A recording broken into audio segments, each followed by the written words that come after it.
games you're about to watch are on the top of that list. From sunny Southern California, it's time for Fox Saturday Baseball.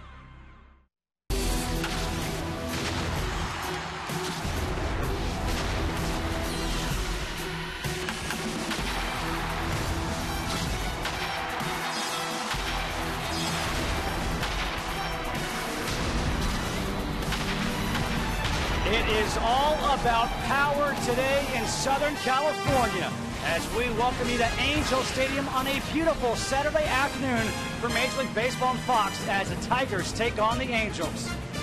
And hello to everybody, Justin Kutcher alongside Eric Carlson. Eric, you've been a part of many All-Star games here with Fox. In this game here today, we kind of have our own All-Star game. Well, we really do. And I think yesterday, for me, being around the batting cage, watching these guys hit, I felt like a little kid again. Watching the Angels, you got Mike Trout, who arguably had the best rookie season in Major League history last year, Josh Hamilton, an MVP award winner, and Albert Pujols, one of the greatest hitters of our generation. Then you go to the other side. Torrey Hunter's having a great start to the season. Prince Fielder, American League Player of the Week, and then, of course, this man right here, come on, Miguel Cabrera, Triple Crown Award winner. For me, the best hitter in all of baseball right now. Well, it has been a very tough week for everyone across the country with what happened in Boston and West Texas. And it's also been a tough week for us here at Fox Sports. As on Tuesday, the sports world lost a broadcasting giant. Pat Summerall's less is more approach allowed our imaginations to fill in the blanks. He was the voice that defined the NFL on television for generations of fans. Pat Summerall was 82 years old.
Weather here in Anaheim, 77 degrees as the Tigers and Angels get ready for Game 2 of this 3-game series. And the Taco Bell starting lineup first for the Tigers. Sometimes you got to live Moss. Austin Jackson will lead things off and play center. Torrey Hunter bats second and right. Miguel Cabrera The Triple Crown winner will bat third and play third. Prince Fielder will clean things up at first. Victor Martinez, after missing last year, will DH and bat fifth. Andy Dirksen left, bat sixth. Johnny Peralta, the shortstop, will bat seventh. Alex Avila, catcher, will bat eighth. And Omar Infante, the second baseman, will bat ninth. The starting pitcher for the Angels is Garrett Richards, filling in once again for Jared Weaver. And now the Own Your Space pitcher profile, brought to you by Avis. Well, a hard thrower. He's got to really concentrate on keeping the top of this Detroit lineup off of the bases, specifically Jackson and Hunter. Keep the defense involved. That means throw strikes. Let your defense help you out. Don't try to strike out everybody so they're not just standing around out there. The Angels defensive lineup is brought to you by Scotts, the official lawn care company of Major League Baseball. In the outfield from left to right, you've got Mike Trout, Peter Borges, and Josh Hamilton. Around the horn in the infield at first base is Mark Trumbo, Howie Kendrick at second, Brendan Harris at shortstop, Luis Jimenez is at third, and Chris Iannetta is behind the plate.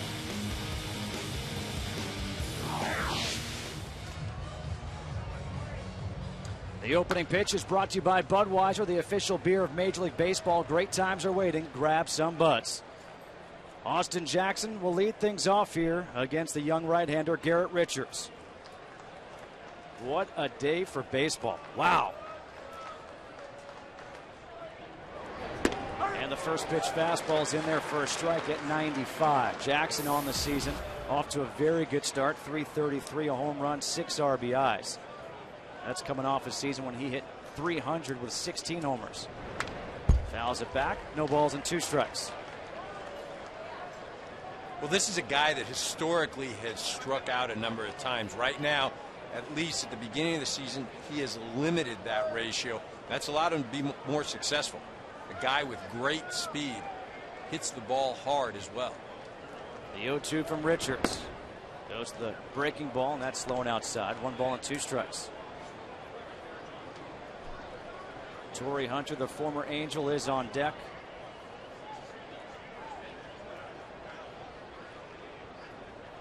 The 1-2 from Richards. Fastball fouled back. We'll do it again at 1-2. Jim Leyland, the manager of the Tigers, led them to the World Series in 2006 and again last year. Won a World Series with the Marlins back in 1997.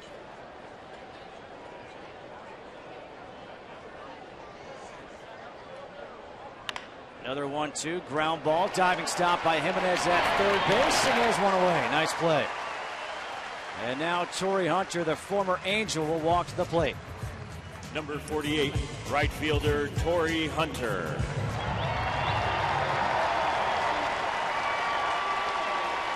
A late arriving crowd here at Angel Stadium. That's following last night's game. But the fans who are here, another standing ovation for Torrey Hunter.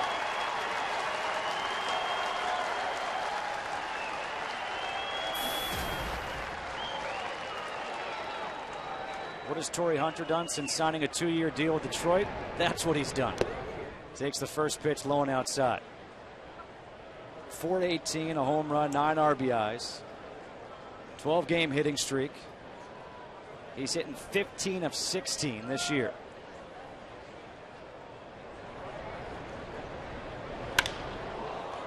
Popped up in his shallow right. Late break for Hamilton, able to recover and make the catch. 2 away.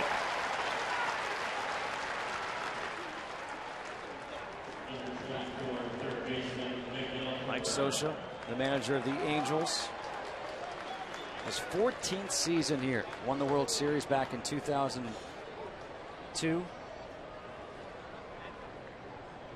I think when you talk managers too, that one of the best combinations as far as has the respect of his players and very cerebral.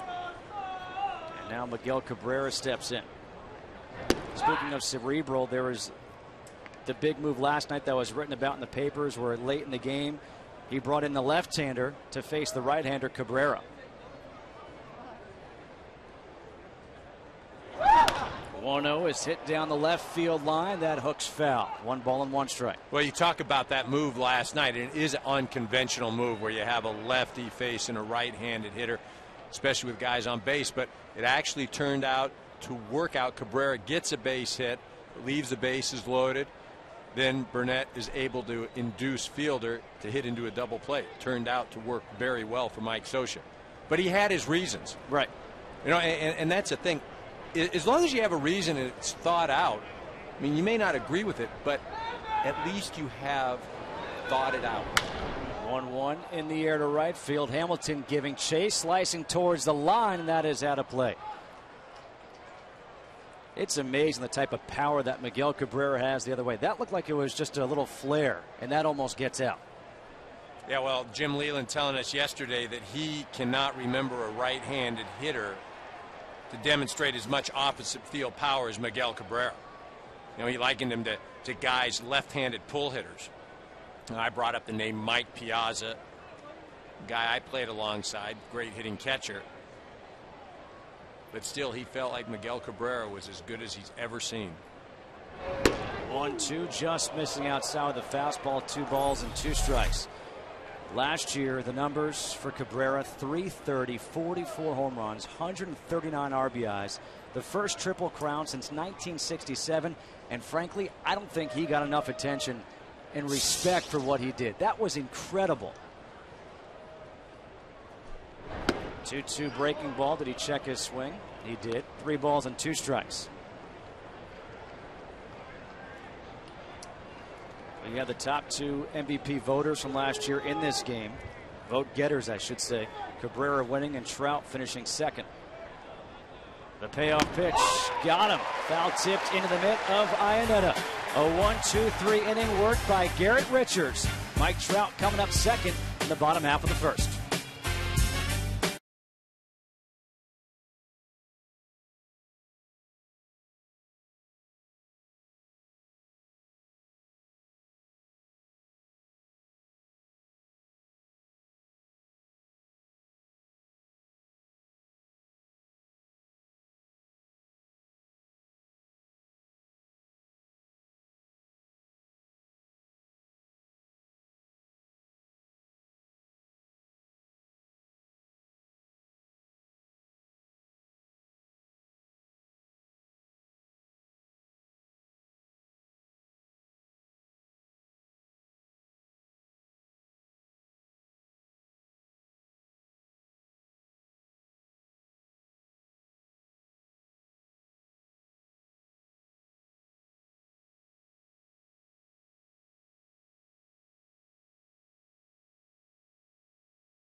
By Taco Bell, sometimes you gotta live Moss. Peter Borges will lead things off. Mike Trout bats second. Albert Pujols will DH and bat third. Josh Hamilton will clean things up. Mark Trumbo in the 5-hole. Howie Kendrick bats 6. Chris Iannetta will bat 7. Brendan Harris and Luis Jimenez will round out the order. Rick Porcello making his 3rd start of the season. 0-1 with a 5.11 ERA. Now the Own Your Space pitcher profile brought to you by Avis. Well, the 24-year-old pitches to contact, and that's what he's going to have to do today. Just stay away from the barrel of the bat. Induce a lot of ground balls. Hope they go to his fielders. Watch out for Josh Hamilton. In 10 at-bats, Josh Hamilton has 2 home runs against Rick Porcello. Peter Borges will lead things off. The speedster. Cabrera and Fielder playing in on the corners. And the first pitch fastball's in there for a strike. Borges on the season, 267, 2 home runs, and 6 RBIs. He had 3 home runs all of last year. 0-1, chopper over the head of Porcello. Tough play for Peralta, and it's an infield hit for Borges.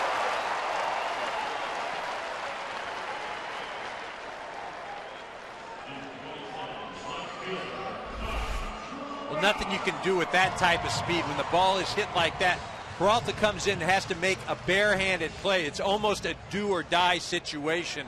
Not going to beat the speedy Borges. And that brings up Mike Trout. And Trout, you mentioned in the open, Eric, how he had maybe the greatest rookie season of all time. 326, 30 home runs, 83 RBIs, 49 of 55 in stolen bases. And he's off to a pretty good start here in year number 2. And all of that not playing the first month in the major leagues. Unbelievable. And, oh yeah, we didn't mention the runs that he scored as a rookie. Trout had 129 runs. And look at the company he's in. I mean, look at those years you're talking about. You're talking about 27, 36, 29, 39. You know, in the modern day era, he stands alone. 2 balls and no strikes here to Trout. I think if anything, what he's done, though, is he's set a level for himself. So now if he doesn't get to that level, people will say, well, you know, why didn't he have the same type of year? Or they expect him to have an even better year than what he did last year. 2 balls, no strikes here to Trout. With Borges on at first base. Gets between the legs of Avila. Borges will take second, and he is in there safely. That'll be a wild pitch charge to Rick Porcello.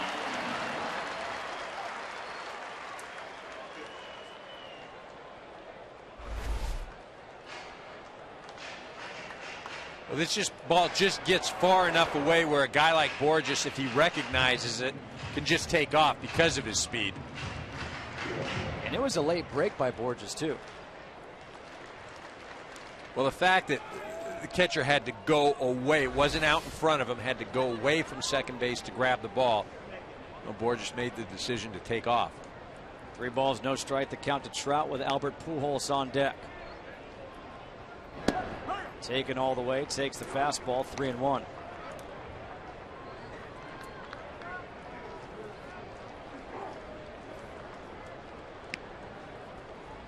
This Tigers pitching staff is the only staff in baseball without allowing a first inning run. A runner in scoring position, nobody out, 3-1 the count here to Trout. Changeup, and now it's 3-2.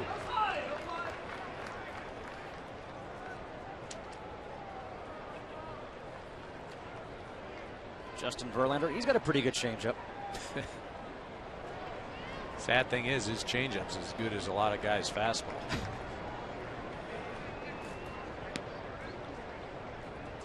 The 3-2. Chopper back up the middle, through the hole. Jackson will charge. Borges had to hold up. First and third, nobody out here. And Albert Pujols coming up.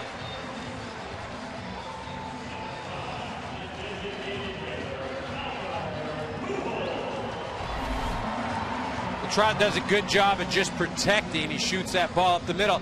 You know, this is the thing, though. Rick Porcello wants ground balls. Jim Leyland wants to see him throw ground balls. The caveat is it has to be at somebody. And right now, there have been 2 well-placed ground balls. Porcello finds himself in trouble. 2 ground balls right back up the middle. First and third now for Albert Pujols. And Pujols, the first few days, off to a slow start, certainly picked it up as of late, has that average up over 300, 2 home runs and 10 RBIs. Well, and he's been dangerous at home this year, hitting over 400. First pitch curveball missing inside for ball 1. He was 3 for 5 in last night's ball game. First 8 games this year is hitting 227. The last 8 up to 364.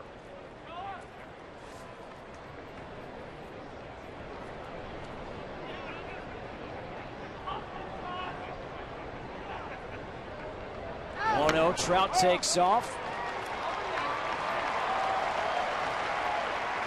This one catches the leg of Alex Avila. Home plate umpire Paul Emmel calls timeout to go speak with Porcello, give Avila a chance. I think this ball just fouls off Pujols' bat, hits the ground, and comes up and gets The catcher here, watch this. Doesn't feel good. No. What Porcello has to do right now, too, is minimize the damage here that could potentially happen. You almost concede that runner at third base, but what you don't want to do is give up a crooked number in this first inning, 3 or 4 runs. And with this lineup the Angels have, you can do that in a hurry. With Hamilton on deck and Trumbo in the hole. In the dirt, 2 balls and a strike. You know, it's funny. You know you've had a good career if when you hit 285, 30 home runs, 100 RBIs, 105 RBIs, and 50 doubles, and that's considered a bad year for you. Yeah, it's telling everybody, yeah, you're on the downswing. You look at these numbers and that he's put up over his career, just phenomenal. Then you look on the other side of the field, Miguel Cabrera is right there as well. 2-1, Trout goes again, and Pujols may have broken his bat. The defensive lineup brought to you by Scott's, the official lawn care company of Major League Baseball. In the outfield, Andy Dirksen left, Austin Jackson in center, Torrey Hunter in right, Prince Fielder at first base, Omar Infante at second, Johnny Peralta at short, Miguel Cabrera at third, and Alex Avila is behind the plate. We talk about that defense. There isn't a defense in Major League Baseball that has fewer errors than these Detroit Tigers. They've got 2.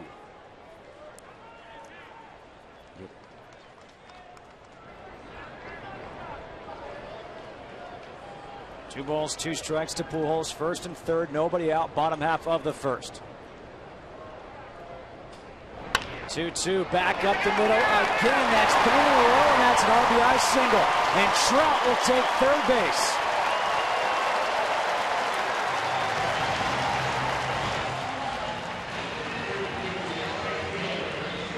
Three straight hits right back up the middle, and it's 1-0 Angels. Again, if you're Rick Porcello, you feel I definitely deserve better than this. You know, another ground ball that, again, you hit a little bit to the left, or excuse me, to his right. You've got a ground ball double play. Got 2 outs, 1 run in, but instead you're still in a heap of trouble. And good base running by Trout, taking the extra base, goes to third. Now you've got Josh Hamilton at the plate, and he swings the first pitch and fouls it back. Well, and what that really does, too, besides Trout getting to third base, it forces Prince Fielder to hold the runner on at first base. That opens up the hole on the right side for Josh Hamilton to hit through. If there's runners on first and second, Fielder can be back. You see Fielder right now, they're having to hold Albert Pujols.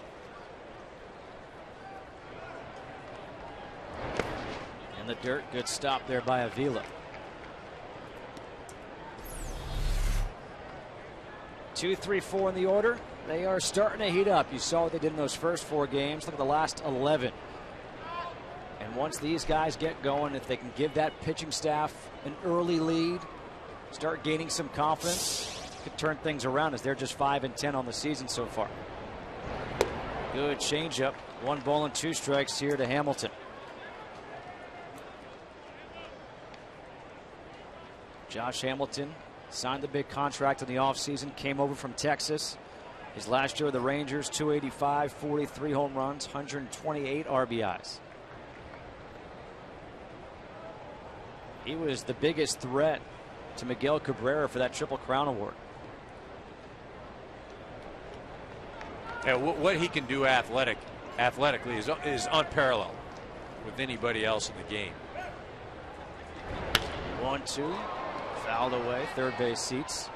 Stays 1 ball and 2 strikes. You know, the thing about Josh Hamilton, and really been throughout his career, he can be as hot as anybody, but when he gets into a funk, when he gets into a cold stretch, you know, he can be as bad as anybody. Can strike out a lot. That's what Porcello needs right now, a strikeout.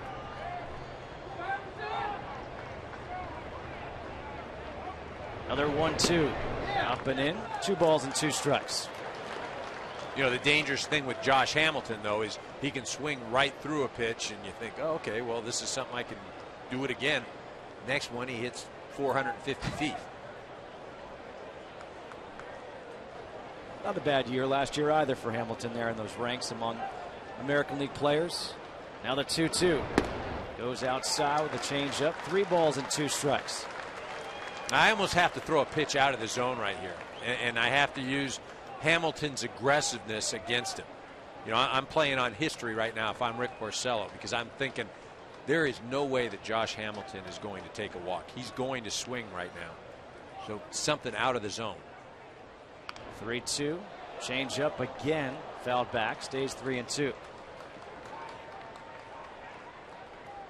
You mentioned the 2 home runs that Hamilton has against Porcello in his career.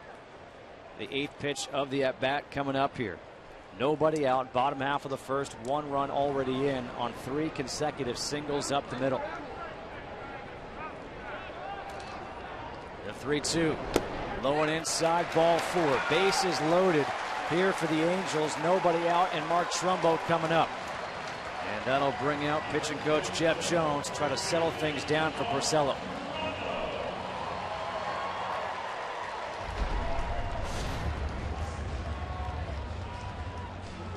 You know, I think with like Porcello in this situation, that's not a bad pitch to Hamilton. You probably want to make it a bit more enticing. But Jones is out there right now to talk to Porcello, to say, look, you're not pitching that poorly. You had 3 ground balls that combined probably don't make it all the way out to the center fielder.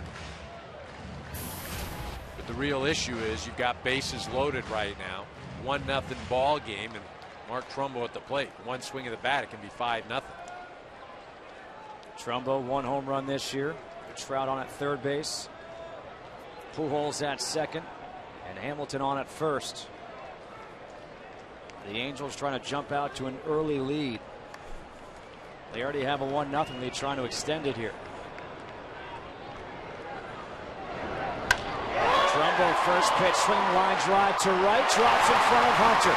Trout will score. Everybody moves up a base, 2-0, and still nobody out.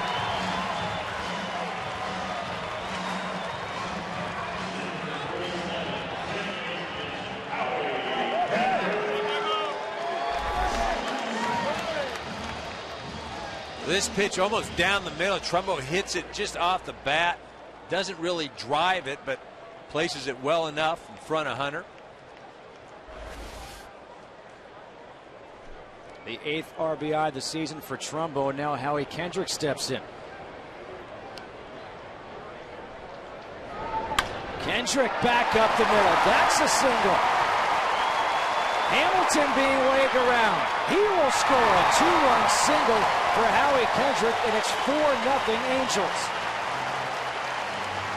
And still nobody out.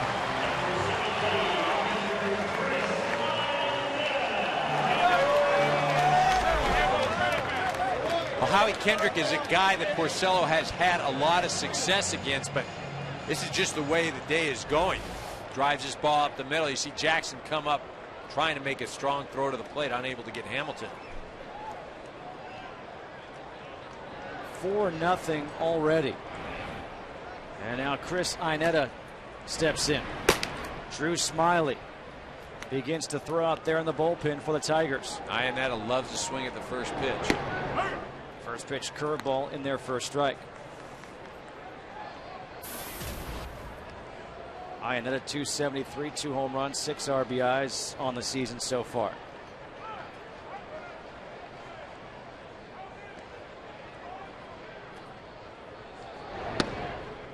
Missing inside with the breaking ball. 1 ball and 1 strike.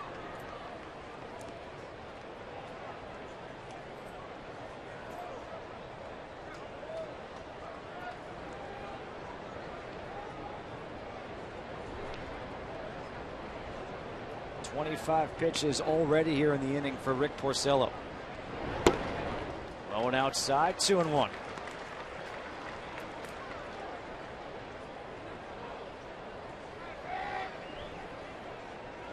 The inning began with an infield single by Borges. Trout a single up the middle. Albert Pujols is seeing eye RBI single up the middle. Hamilton walked. Trumbo lined a single to right. Then Howie Kendrick a 2-run single up the middle. And now it's 2 balls and 2 strikes here to Iannetta.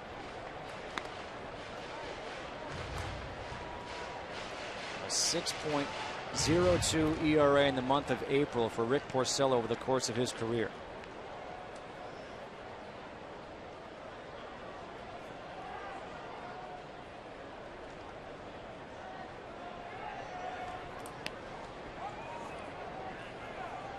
The 2-2, breaking ball to third. Cabrera goes to second for 1. A 5-4-3 double play as Trumbo moves down to third base, and that's a big double play turned by the Tigers. Well, it is. Obviously, a 4-run deficit is not something that would deter the Tigers, especially with their type of offense and the potential that they have. It's a big play right there just because, again, you don't want to get it 6 or 7 in the first because, you know, sure, you could battle back, but you're just so deflated as a player. 2 outs, and now Brendan Harris, the shortstop, steps in. Porcello from the windup, and the first pitch fastball's in there for a strike.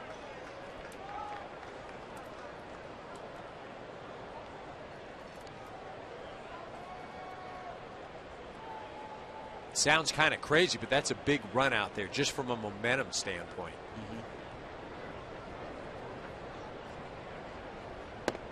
Missing low and inside, 1 ball and 1 strike. If Porcello can leave him out there, then feels okay. You know, 4 runs, it wasn't good. They didn't really hit me all that hard. Bases were loaded. I got out of there just giving up 1 more run. If they get this run in with 2 outs, then it's like, oh man, what a day. 1-1 fouled away. Coming up, we'll have special coverage from Fenway Park as they will sing Sweet Caroline, the first game being played in Boston since the bombings at the Marathon. Obviously, our thoughts and prayers with the families affected. Going to be an emotional scene at Fenway. Another 1-2. Change up, foul tip. Will stay 1-2.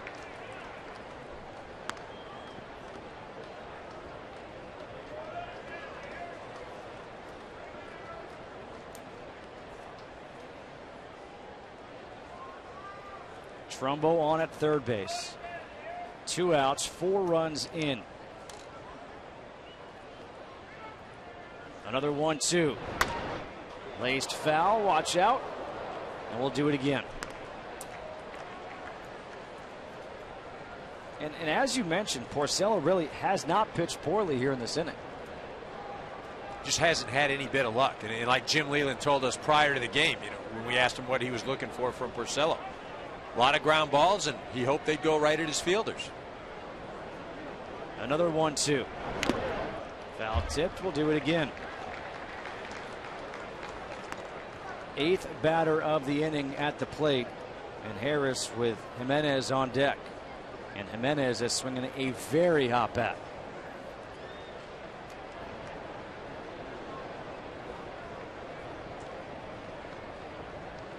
The 1-2. Curveball just missing inside. 2 balls and 2 strikes.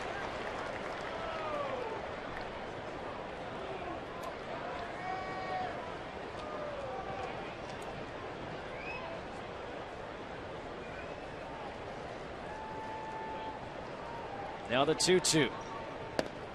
Pulled that one at 94, and it's 3 balls and 2 strikes.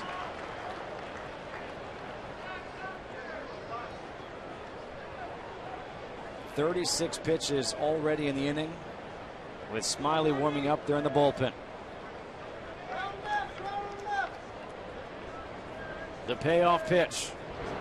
Change up, broken, that flare to left field, a 2-out RBI single for Harris, and it's 5-0 Angels.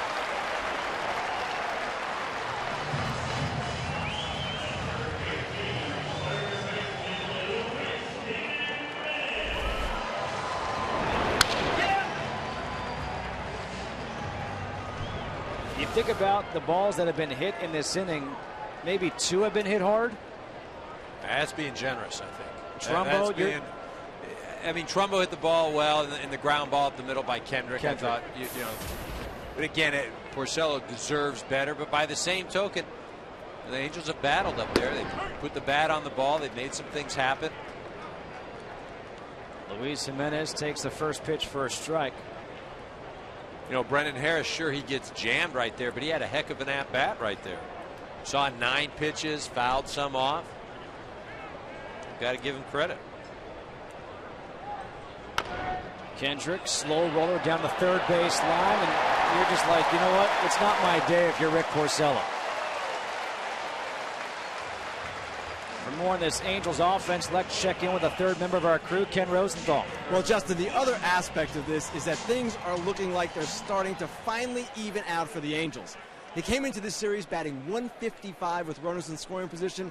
That obviously was not going to last forever, and while some of these hits today aren't exactly hardly struck, it's not as if the luck is against them today. They are 11 for 18 with runners in scoring position in this series. 5 for 6 here in this first inning. They've batted around. Peter Borges steps in, and he takes the first pitch curveball for a strike.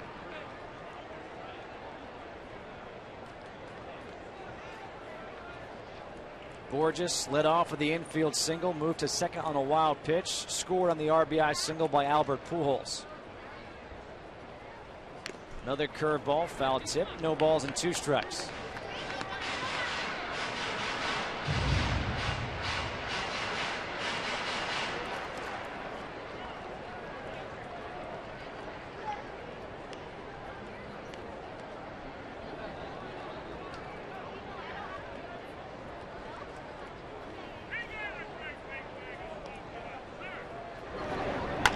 Another chopper up the middle, slow roller. Peralta again has to eat it.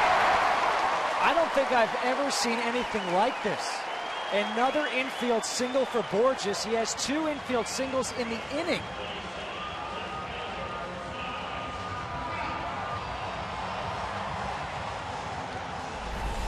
Somebody's got to go find out who has that little doll of Rick Porcello right now, because this is just something. I mean, it's that whole, it rains, it pours, it just, I haven't seen anything like this. I mean, I can see 2, 3, or over a period of a couple innings, but in one inning like this. The 11th batter of the inning, Mike Trout, now bats with the bases loaded and 2 outs. And Trout bounces that into the dugout of the Angels. How about Borges has 2 hits this inning and hasn't hit a ball past second base? I mean, and I'm telling you right now, if both of those balls, if you just let them roll, I don't know if they'd both get to the grass in the outfield. And he's got 2 hits. And there's going to be some guys that line out a couple times today. But it's a fair game. It's a fair game. It really is. Mike Trout has never hit a grand slam. And he takes the breaking ball for a strike, 0-2. And again, we said it before, after the 5-4-3 double play by Iannetta, Trumbo was on at third. You had Harris at the plate. If you can get out of the inning there, you're thinking, all right, momentum may swing back to us. A broken bat flare to left field, and the inning continues. 5 runs in. But I will say this, on that broken bat, Brendan Harris did have a very good Yes. at-bat. He saw 9 pitches, fouled some off. So, again, while the Angels are getting some breaks and getting lucky, they're making their own luck as well. The 0-2. Foul straight back. Stays no balls and 2 strikes. 45 pitches for Rick Porcello. His career high in an inning is 46, so he will match that here. And he's hoping he matches it and does not set a new record.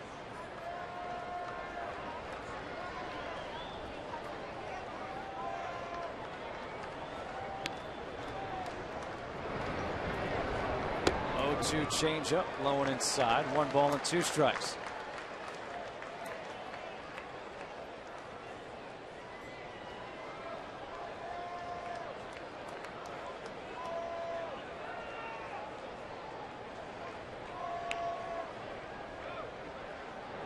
The 1-2. Breaking ball, straightaway center field. Looking up. The first career grand slam for Mike Trout.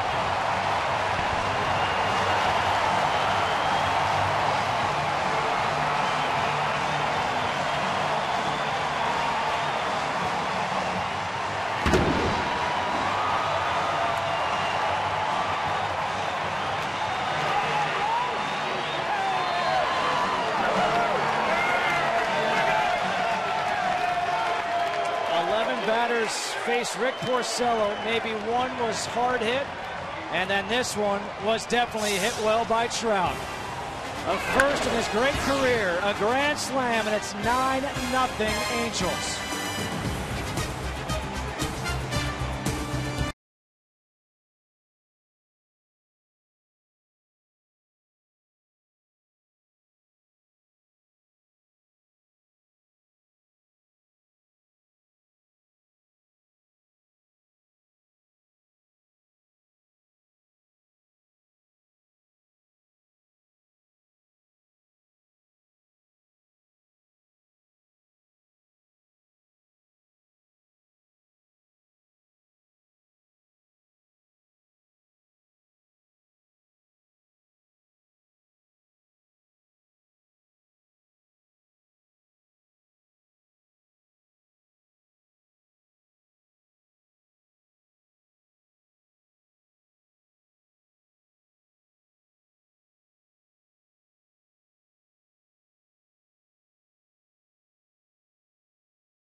Nine nothing. Angels lead the Tigers. They have scored 14 runs over the last 2 innings against the Tigers as they played at 5 in the 8th last night. The line on Porcello, not good. Some tough luck, some seeing eye singles, and then a grand slam to Mike Trout. 1 ball, 1 strike here to Pujols. Swings over the breaking ball. 1-2. Pujols RBI single, his first time up this inning. Drew Smiley, the left-hander, is the new pitcher.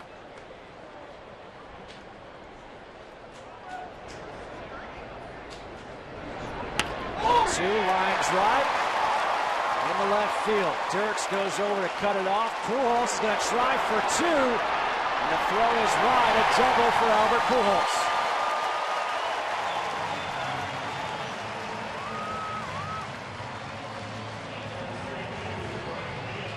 I guess it doesn't matter who the Tigers throw up there right now. Well, the Angels are doing it right now. You see Pujols get that extension, drive the ball down the line, as we mentioned, hitting it over a 400 clip here at home. He's thinking 2 all the way. He's running as fast as he can possibly run. I think Andy Dirks thought that he would be going 2 from the get-go. But just because of the score, now the Angels can be more aggressive. They're going to probably, I'm not going to say pour it on, but they're not going to be tentative, that's for sure. First pitch to Hamilton is outside. 1 ball, no strikes. Hamilton walked his first time up. He came around to score on the 2-run single by Howie Kendrick.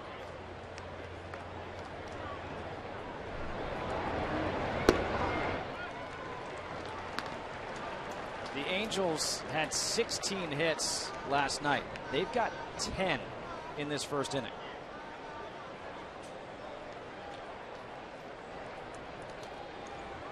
Well, we said it at the top of the show. You like offense.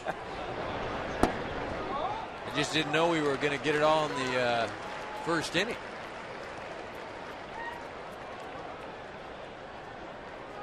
3 balls, no strikes. The count here to Hamilton.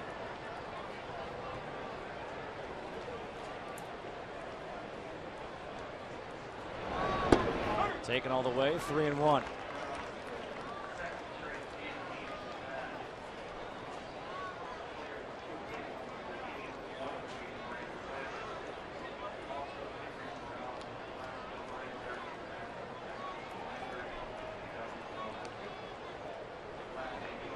Smiley's 3-1. Hamilton in the air to center. That is playable for Austin Jackson.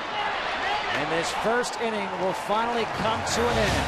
But not before 9 runs come across on 10 hits, 4 of them on the grand slam by Trout. I wish they all...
Only 4 gives you EcoBoost, fuel economy, and a whole lot more.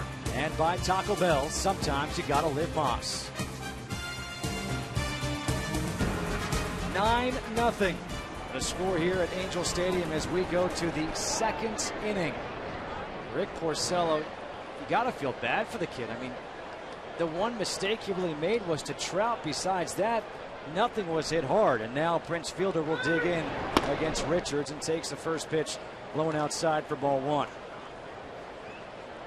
And if you're Richards, you're going to be thinking, all right, this is awesome. I got a 9-run lead. I got to get loose again, though. Well, the thing is, though, you've just got to go out there. You throw strikes. You pretend like it's a close ball game. Now, you don't get so fine where you're not aggressive. But by the same token, you don't want to go out there and just lob a few over because, again, this is a potent lineup. What you want to do is put down some zeros, take away some time in this game. 2 balls and a strike here to Fielder. Prince Fielder, 328, 4 home runs, 19 RBIs to start this year.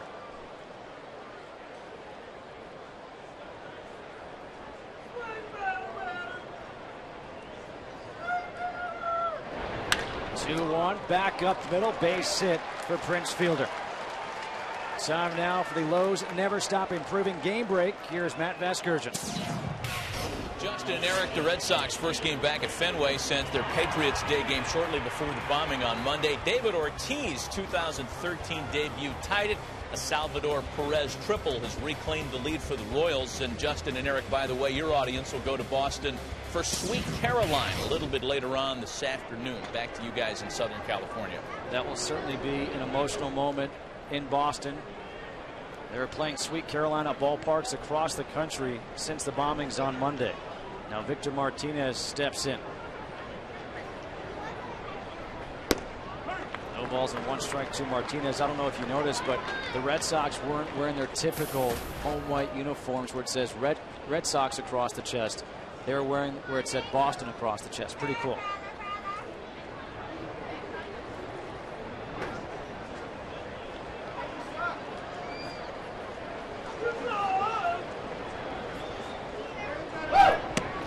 Inside. 1 ball, 1 strike to Victor Martinez, who played for the Red Sox.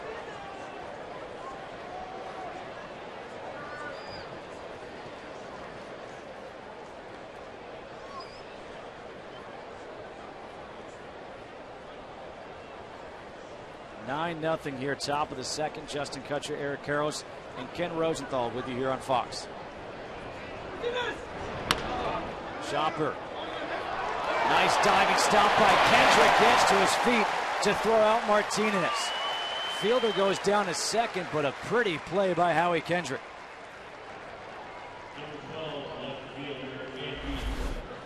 You see Kendrick makes a nice play right there, keeping the ball in the infield. Gets the out. Trumbo was playing in front of Fielder. You see an all-out dive right here. Fields it cleanly. Gets to his feet, makes a nice play. Again, if you're the Angels, all you're trying to do is just get outs. Move this game along. Andy Dirks, the left fielder, will step in here against Garrett Richards.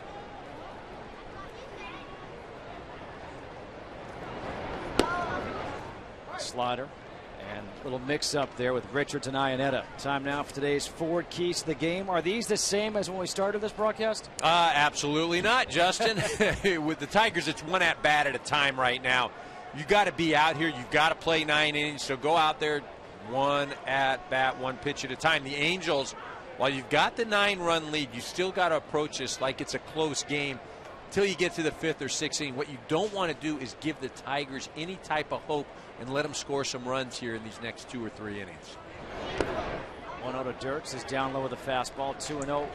In all honesty, when you're an offensive player and your team is down 9-0 or so in the first inning, what are you thinking? No, you honest to goodness, you're going up there. You still have to go up there and hit. You're still going to get 3 or 4 at bats, regardless of what the score is. Those numbers are going to go on your baseball card.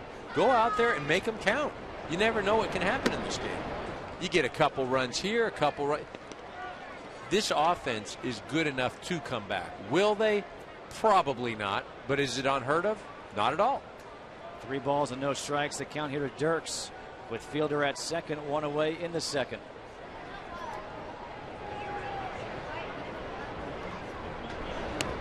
Taken all the way, 3-1. And this may sound weird because it is 9-0. But this is actually an important inning for Garrett Richards to come out here and put up a 0. Just to keep the momentum on the side of the Angels. Don't give any confidence to this Tigers team. Right, and that's the whole thing. It's almost like, again, there's no clock in baseball, but you want to burn some time right here. Get it going. Knock off the 2nd, 3rd, 4th inning if you're Richards. Put up some zeros.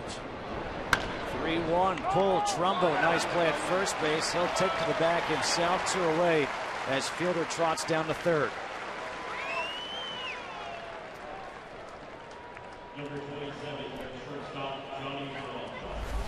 Trumbo does a nice job here. He squares the ball up, stays in front of it, and you see it takes a tricky hop at the end. But because he's in front of it, he's able to adjust. Even if he doesn't field it cleanly, he can knock it down as a first baseman, pick it up, and walk on over to first. 2 outs now for Johnny Peralta. Can he come through with a 2-out RBI? Fastball's in there for a strike.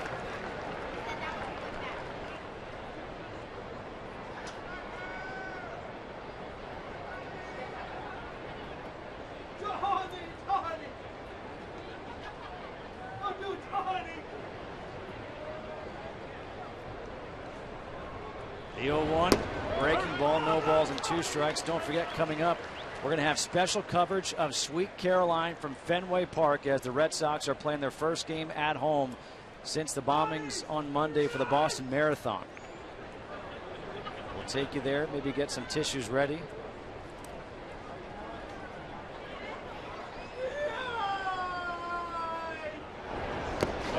2-2. Slider checked his swing. 1 ball and 2 strikes.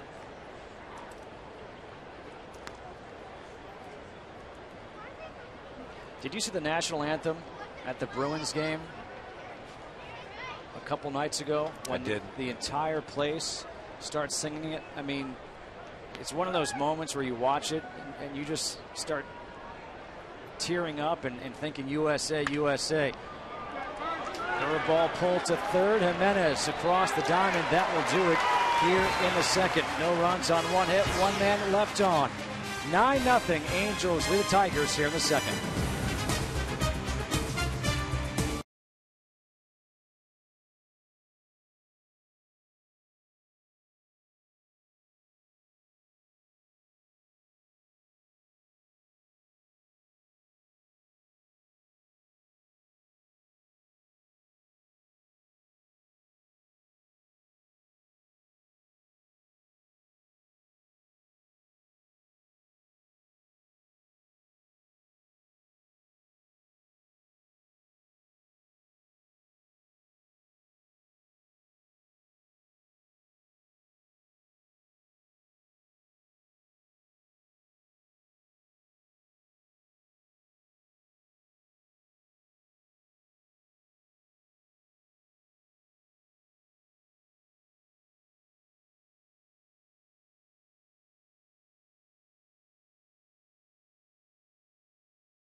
Sponsored by Budweiser, the official beer of Major League Baseball. Great times are waiting. Grab some buds. Bottom of the second here in Anaheim, 9-0. Angels lead the Tigers. Mike Trumbo, Howie Kendrick, Chris Inetta here in the second to face Drew Smiley. Trumbo had an RBI single in the first, and it was a long bottom half of the first inning.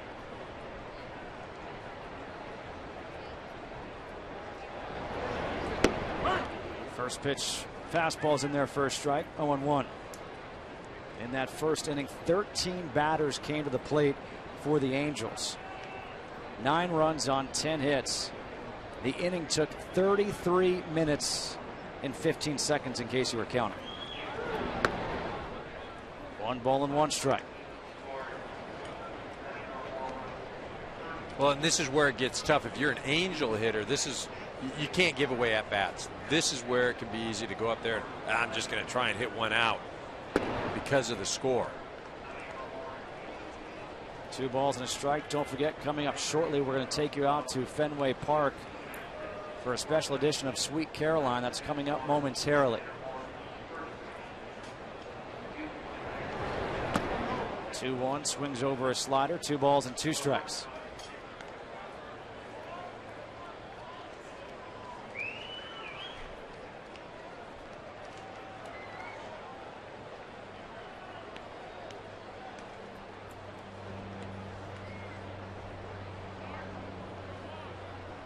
Smiley's 2-2. Pulled foul. We'll do it again.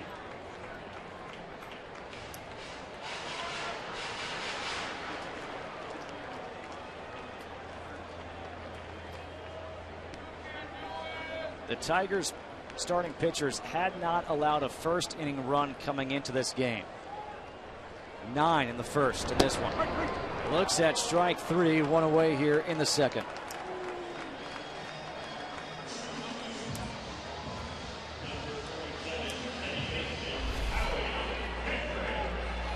Smiley makes a nice pitch down and into the righty.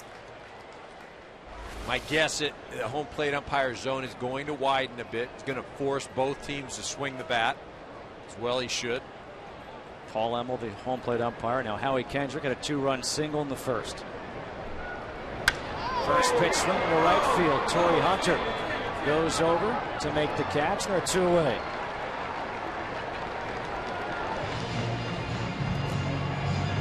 Two outs here in the second.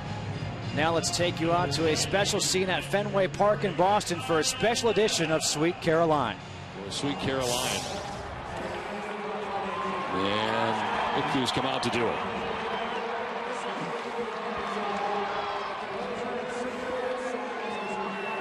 Playing on his own and express his love to the people of this city. Today, in person, would you please welcome Mr. Neil Diamond.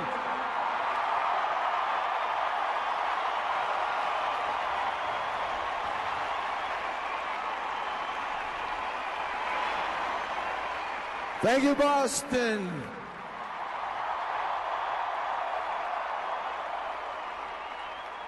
What an honor it is for me to be here today. I bring love from the whole country.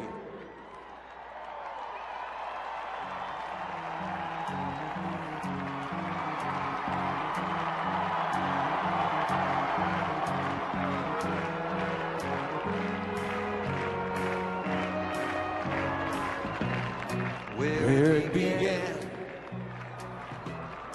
I can't begin to know it, but then I know it's growing strong.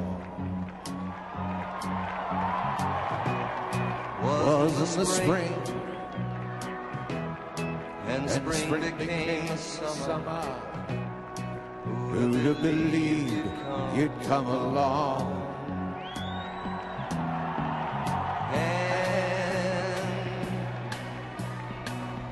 Touching hands, reaching out, touching me, touching you. Sweet Caroline, good times never seem so good.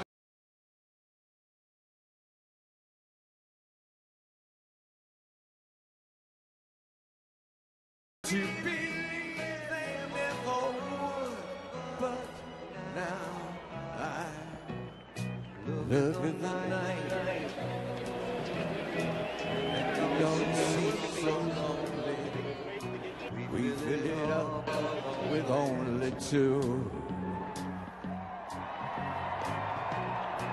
And when I hurt, it runs off my shoulders.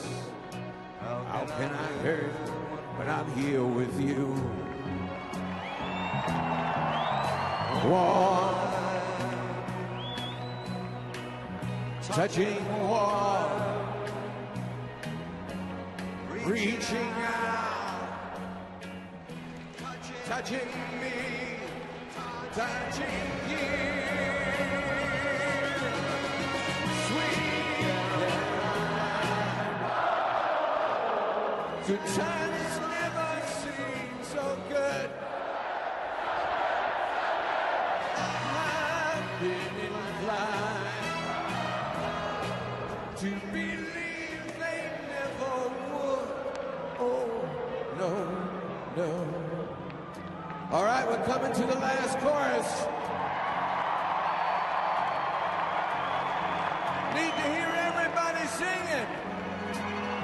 Are you ready? Sweet Caroline,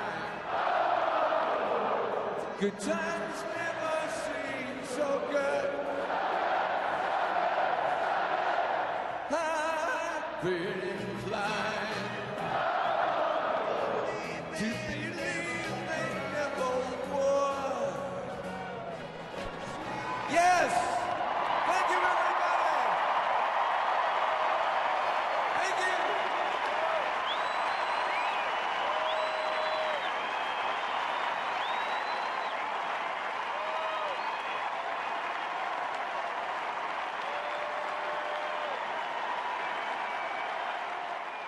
Part of a very emotional afternoon of baseball in Boston. Neil Diamond in person to lead the singing of Sweet Caroline. We'll get you back out to your ball game in just a moment.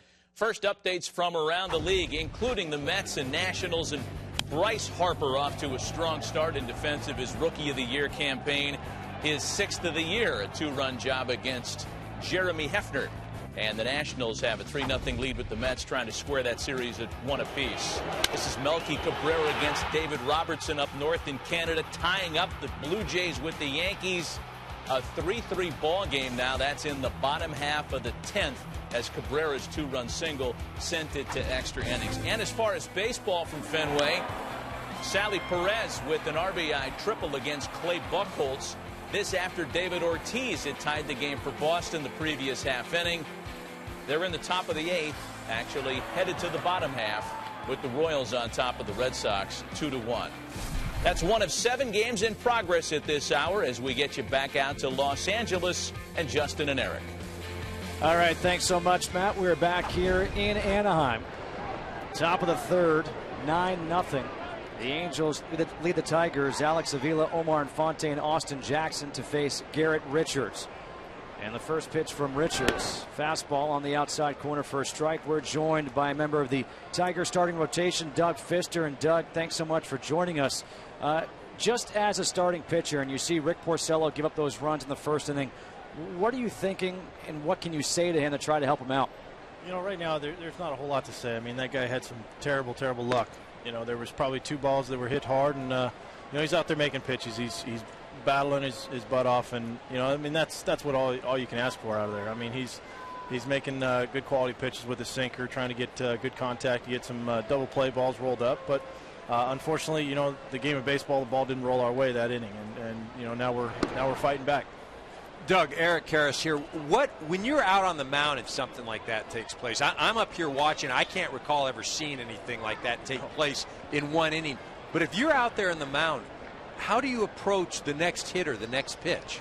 You know, that's the only important thing, is the next pitch. The pitch at hand is what you really have to focus on. You can't let, you know, however many balls got through or hits or whatever happened before affect what goes on with that pitch. And I think that's the main focus that really comes out as a pitcher. You know, you really have to be able to let those other things go and forget about it. Tigers are trailing 9-0 here in the 3rd. We're talking with Doug Fister. Doug, what is the mood like in that dugout right now for you guys? You know, obviously, you know, it's a little bit of a kick in the shorts to come out to a 9-0 deficit in the first. But you know, there was somebody, you know, in the dugout that came in and said, "Hey, if anybody can do it, we can do it. We can come back right now, and we got to do it 1 at bat at a time." And that's the truth. You know, we come here, we're playing as a team. You know, we bust our butts every day with each other and for each other, and that's the biggest thing. You know, we got guys from the top to the bottom that aren't giving away at bats. We're going out there and trying to put a good at bat together. Talk a little bit about this staff. I'm looking at it, the starting rotation. I mean, again, outside of this quirky inning today, has been dynamite all year long. Why? It's such an honor for me to be a part of this staff. You know, starting from the top with Verlander and going on down with Scherzer and Porcello and Sanchi. You know, everybody goes out there every day trying to, you know, really put up their best performance, you know, and helping the team as much as possible. And I think that's the biggest thing. You know, whether we're in the dugout, whether we're in the clubhouse, before the game, after the game, all the pitchers are trying to pull for one another. We're out here trying to help one another, seeing things. You know, Ver's in there watching video earlier this morning, you know, trying to pick apart a few things. You know, just trying to help one another out, see if we can see him tipping, seeing if there's something that we can add to our game. You know, I mean, there's so many different aspects that we're looking at. You know, just trying to help one another, and that's the team atmosphere that we have here. 2-away here in the 3rd. Austin Jackson now steps in against Richards, and he takes the first pitch fastball inside for ball 1. Just a heads up for our local affiliates, this next break, we'll have a word from our local stations. It is 9-0 here on the top of the 3rd with Jackson at the plate. We're speaking with Doug Fister. Doug, Justin Verlander, we know about his prowess on the golf course. You yourself, you're 6'8". How are you on the basketball court? You know, I haven't played basketball in a while. The floor is a problem for my knees and my ankles, but you know, I kind of stay away from there for a little bit. But I'd love, you know, once the career's over, to get back in there and start hooping it up a little bit again. Well, let's hope that's put off for a long time, because you're off to a really good start this year, 3-0. I appreciate that. And it's fun watching you pitch, and we thank you for taking the time here today to talk with us. No, thank you guys. I appreciate it. That one just ricocheted off of Chris Iannetta and caught Austin Jackson in the face. It's 2 balls and 2 strikes here to Jackson with 2 outs in the 3rd.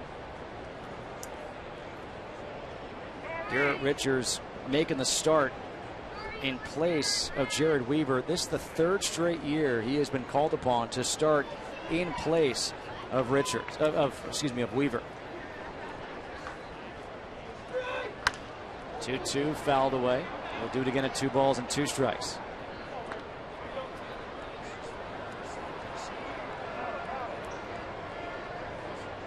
What was your best sport besides baseball? Basketball, believe it or not. Was it? I enjoyed basketball. Played it in high school. Liked it a lot. Physically couldn't compete though. Jackson goes down swinging, 3 strikeouts for Richards. It is 9-0. We'll return to Anaheim after a word from your local Fox station.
Back to Fox Saturday Baseball, presented by Chevrolet.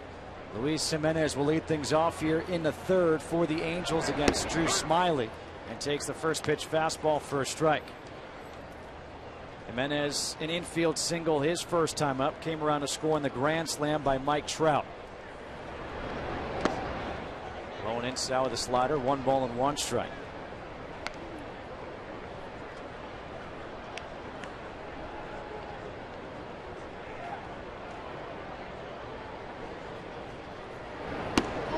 Is up high with a fastball, 2 balls and a strike.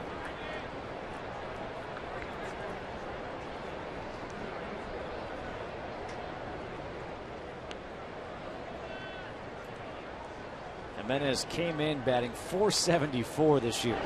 2-1, fouled straight back, 2-2. He's played really well. I mean, obviously the offense is ridiculous, but defensively he's done a nice job. Saw a diving play earlier today, made a few last night as well. Pulled off the protective fence right there, and that's when the players are saying, you know what, I'm a fan of this fence now. When you played, they didn't have those. most stadiums. No, and they had, they've got the benches up there. I think they like the fences, not for the protection, though, just something to lean on. Alex Avila got in a follow through. He's taken some hits already today. 2 balls, 2 strikes. The count here to Jimenez.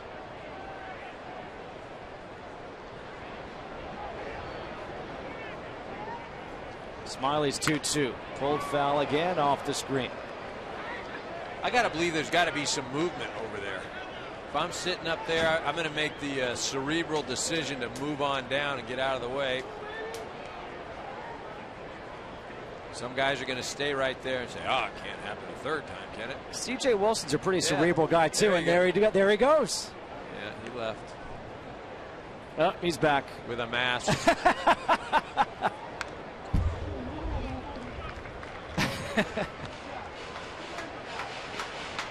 He's a lefty, though, so I want to see what he can do trying to catch with the offhand. Forget it. I mean, it's just like the guy with the sunglasses that takes him the outfield, doesn't put him on. He brings up a mask and a glove and then just sets him on the bench.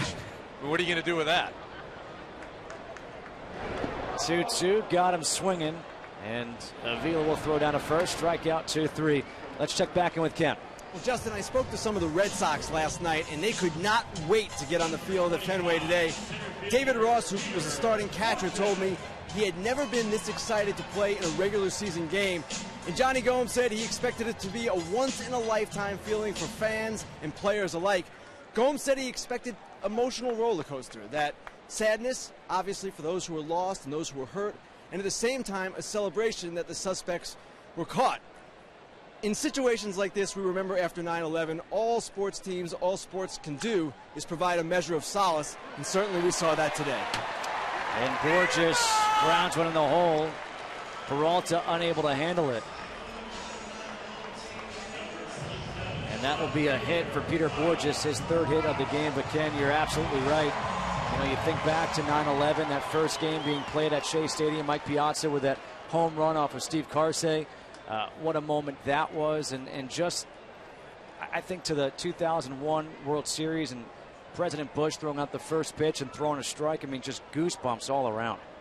Yeah, a lot of memories from that season, and Mike Piazza will tell you that was his defining moment, really, as far as his career, is being able to be in that situation and to hit that home run and what it meant. Mike Trout steps in, his last time up. Hit his first grand slam of his career. By the way, Peter Borges is 3 for 3 with 3 infield singles. It's a beautiful thing if you're Peter Borges. The top 3 hitters for the Angels are a combined 7 for 7. Trout in the air to center field. Jackson looking up into the sun. To the back and make the catch, make it now 7 for 8. 2 away here in the 3rd. Tonight, the UFC returns to Fox as lightweight champion Benson Henderson puts his title on the line against top contender Gilbert Melendez, highlighting a full night of epic fights. Henderson versus Melendez for the lightweight title. Fox UFC Saturday is live and free tonight, beginning at 8 p.m. Eastern Time.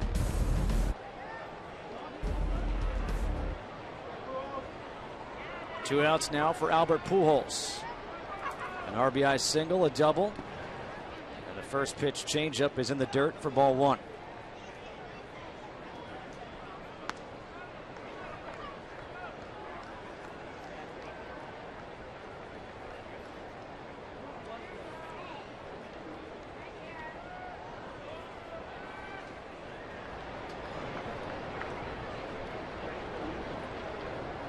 Smiley's 1-0. Fouled back, 1 ball and 1 strike. Pujols has been hobbled with a foot injury. Ken, what more do you have on him? Well, I spoke with Albert before the game, Justin, and he said that he was definitely feeling better, that it isn't as painful as it was earlier in the season. And we saw that on the double. That was the best I've seen Albert Pujols run in quite some time. Earlier this season, it looked like he couldn't move at all, but much different today. And this is a guy in Pujols who's been a good base runner over the course of his career, would steal bases, has as he launches one high in a shallow center field. Austin Jackson again looking up into that blue sky, there to make the catch. So no runs on a hit. One man left on. Due up for the Tigers. 2, 3, 4. Can they get on the board? They trail 9-0.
Go. 15 minutes could save you 15% or more on car insurance. And by Scott's, the official lawn care company of Major League Baseball.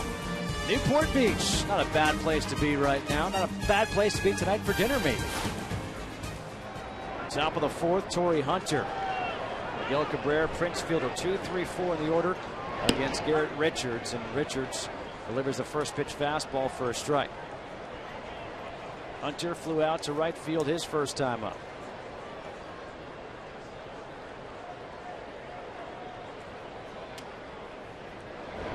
Inside, 1-1. Hunter spent 5 seasons here in Anaheim. An average year for him, 286, 26 home runs, 86 RBIs. And because of that, he got a standing ovation last night in his first trip back. 2-1. How about 3 things you need to know about Mr. Hunter? Not a bad person to idolize. Bo Jackson helped fund a youth softball field in Orange County. In his Twitter handle, he is one of the nicest guys in all of baseball. I saw him yesterday come into the ballpark, was saying hello to all the clubhouse attendants, the security guards. Everyone's so happy to see him come back. Well, I think more than anything, he makes everybody he meets feel special. You know, he treats everybody the same way. He's a superstar. He's just a solid guy. 2-2, ground ball to shortstop. Brendan Harris. 1 away. Let's go to Matt Vasgersian at the MLB Network studios for a game break. Justin, back to Boston, where an already emotional scene just got even more interesting. Kelvin Herrera trying to wrap things up for Kansas City with a 1-run lead. 2 out in the 8th. Daniel Nava connects on a 3-run home run to put the Red Sox up 4-2. However, Lorenzo Cain has just homered in the 9th against Andrew Bailey, and it's a 1-run lead for the Red Sox at Fenway. Back to Justin and Eric in Southern California. Wow, what a game there in Boston. Miguel Cabrera fouls the first pitch back, 0-1, and kind of like the Yankees and the Mets back in 2001, you get the feeling that everybody around baseball, besides the folks in Kansas City, are pulling for the Red Sox today. Well, sure, as you mentioned, it's emotional. It brings the country together. You know, the unfortunate thing in all of this, though, is that it takes incidents like this to bring everybody together. You know, if there was some way that we could garner all this emotion, this feeling, this love for one another, and bottle it and maintain it, that'd be something special. Cabrera goes down swinging for the second time in this game. We do want to apologize for the technical difficulties we just had. I believe we have those straightened out now. There are 2 outs here in the 4th, and Prince Fielder coming up. But Garrett Richards worked a 1-2-3 top half of the first inning. Got a nice play by Luis Jimenez to open up the ball game. And really, he was given a 9-run lead in the bottom half of the first, but since then he's been looking good. A 1-2-3 third, the first 2 here in the 4th, and the first pitch curveball here to Prince Fielder. Well, I think more impressive than anything is going after the hitters. He's not allowed anybody on base as far as via walks. You know, and again, to hit against a guy like Richards right now, it's tough because he can do anything he wants. Got a 9-run lead. He can be aggressive. He can throw pitches in certain counts where he normally wouldn't do it. You know, as a hitter, you're just up there going, all right, please just make a mistake and hang one. No balls and 2 strikes here to Fielder, who has the only hit of the game for the Tigers.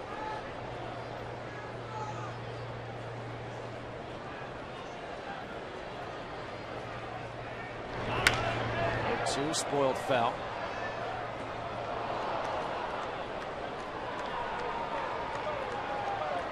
Richards, a first-round pick back in 2009 out of the University of Oklahoma, was 4-3 last year with a 4.69 ERA.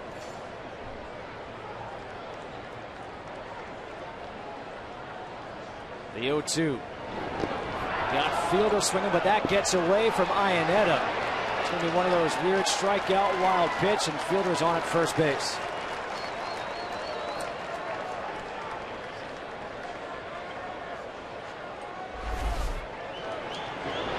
You see Richards makes a great pitch right there. Fielder obviously offers at it, but most impressive for me in that at-bat right there, Fielder busted his buns down to first base. I mean, he was hustling, he was moving, and very easily in a 9-0 ball game, it's like, struck out, just jog it on down to first. This is a reason why Prince Fielder is one of the top players in the game.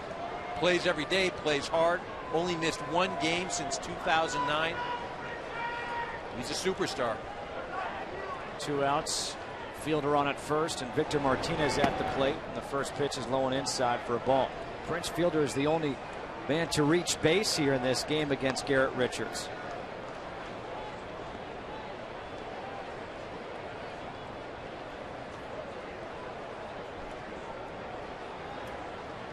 No runs on 1 hit, no errors for Detroit. 9 runs on 12 hits, no errors for the Angels. Big swing and a miss. 1 ball and 1 strike here to Martinez.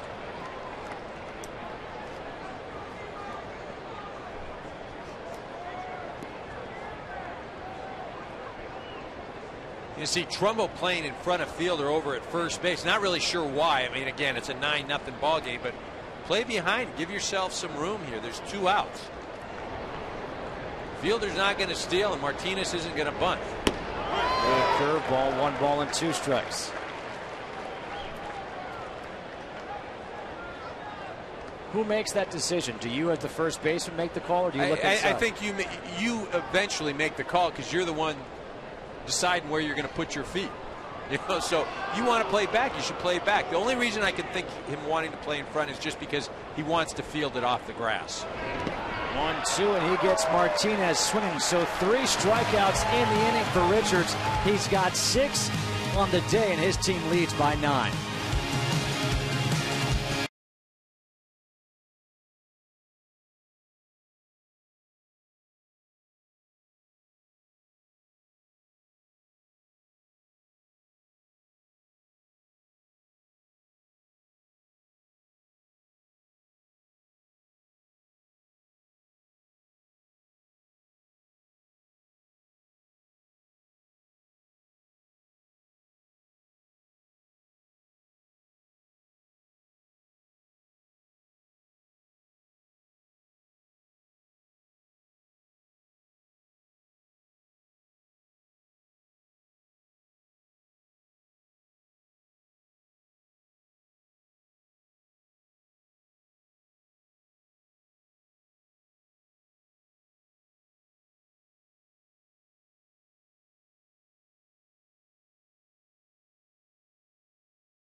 It is 9-0 Angels over Tigers. Josh Hamilton to lead things off here against Drew Smiley.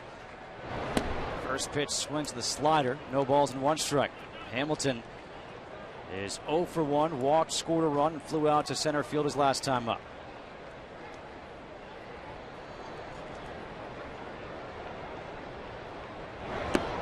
No balls and 2 strikes. Back-to-back sliders. Drew Smiley, the second pitcher of the game for the Tigers. Rick Porcello started the game. Went 2/3 of an inning. 9 hits, 9 runs, all earned. 1 walk, no strikeouts.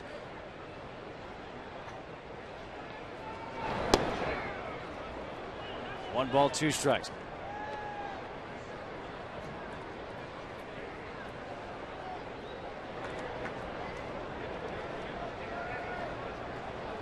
The 1-2. Out on the second deck. Hamilton off to a slow start this year after signing a big contract in the offseason with the Angels. The 1-2 again fouled away. How much is there when you hear people say sign a big contract, trying to prove that he's worth it, and you start pressing? Is there truth to that? Well, there may be a little bit, but I think more than anything, it's just the change in surroundings, becoming familiar with living out here in Southern California. And that's a strikeout, 2-3 for the first out. We spoke with the manager for the Angels, Mike Scioscia, asked him to explain that first inning with those seeing eye singles and then the grand slam. I think it was exactly what you said. We had a lot of seeing eye hits, had some clutch hits with guys in scoring position, and then obviously Mike broke it open. Mike, when you get a lead like that, what do you say to your pitcher, either as a manager or as a catcher, to make sure that he stays the course? Now, EK, you're playing a one-run game. That's what we're telling our guy. You know, you got a tight game, pitch your game, get in the zone, do all the things you had in your game plan, and keep that focus and see how the game evolves. But I think you definitely don't want a pitcher to just get out of his rhythm. You want to keep that edge, keep playing ball, and keep pitching. That's what we hope to do. We've seen an offensive explosion early today. But what, for you, is the most important factor for this ball club to be successful this year? Starting pitching, without a doubt, and then having our bullpen evolve to hold leads. You know, we need to control the defensive end of the game much better than we have the first couple of weeks, and we're very confident we will. Mike, thanks so much. All right, guys. 9-0 the score here. Mike Trumbo at the plate. 1 ball, 1 strike, but it's that starting pitching, and you know, they got the 1-2-3 inning in the top half of the first, and then they come out and they erupt for that 9 spot in the bottom half of the inning. And since then, Garrett Richards, he's been doing what he's supposed to do. Well, it obviously takes the pressure off of your starting pitcher when you can score like that. But you know, the reality is you're not going to have offensive innings like that. The starting pitching, they just haven't been consistent. They're going to have to control other teams. They're going to have to give quality starts. You can't always play from behind. I don't care how good your offense is. If you are constantly playing catch up, it's going to be a long year. 1 ball, 2 strikes. The count here to Trumbo. And remember, this is a markedly different staff than what they had last year. Santana gone, Herron gone, Greinke gone, Weaver right now on the disabled list. 1-2, popped up, foul into the seats on the first base side. Stays 1 ball and 2 strikes here to Trumbo. Jared Weaver looking out. I thought Jared Weaver, when he signed his contract extension last year, one of the best lines, said, look, I love it here. I'm from here. I have enough money for me, my kids, and their kids. I want to be here. Didn't need to hit the open market. No, and one of the things that, sure, he gives up some money because he could have made more elsewhere, but what he does buy is he buys the stability. He buys the familiarity. Those things you can't really put a price on. Another 1-2. Trumbo to center field. Austin Jackson has to move over a couple of steps to his right, back to make the catch. 2 outs, and let's check back in with Ken. Well, Justin, getting back to the Angels and their starting pitching, Eric mentioned how different they are. And what they did in the offseason was decline expensive options on Dan Herron and Irvin Santana. Then they chose Josh Hamilton over Zach Greinke in free agency. And they didn't trade either Mark Trumbo or Peter Burgess for a starting pitcher. Instead, they acquired 3 guys: Jason Vargas, Tommy Hanson, Joe Blanton. Combined, they're making less than $19 million. And what the GM, Jerry DiPoto, thought is that they were going to get reliability from all of them. And also, he liked the fact that they were fly ball pitchers in this park with this outfield.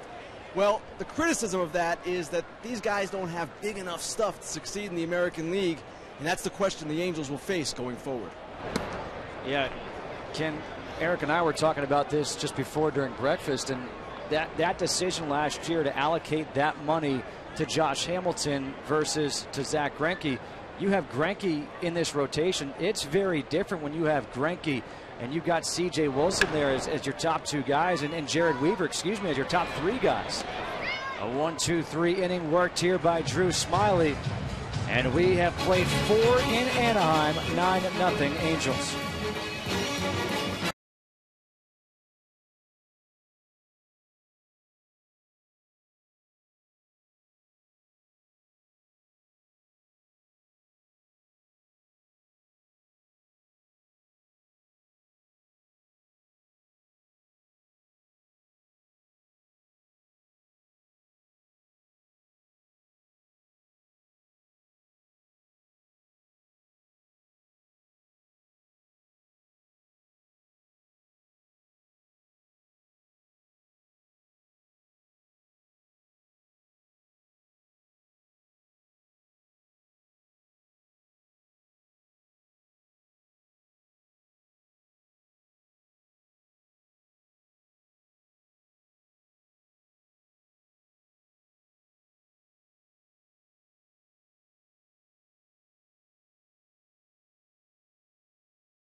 To the first 4 innings, he'll face Andy Dirks, Johnny Peralta, and Alex Avila here in the 5th, leading 9-0. And the first pitch fastball's in their first strike. The Boston Red Sox winners today over Kansas City, so they hear Neil Diamond sing Sweet Caroline, and also Dirty Water for the victory. And it's 1-1 strike to Dirks, who grounded out to first base his first time up.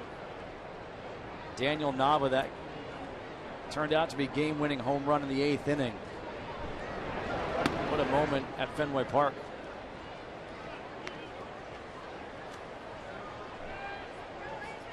Two balls and a strike here to Dirks. Outside now 3-1. Andy Dirks last year in 88 games hit .322 with 8 home runs and 35 RBIs.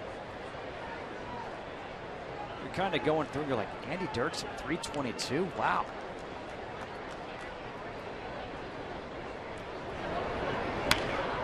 Fouls it back. 3 balls and 2 strikes. Well, he beat out Quentin Berry for that left field job.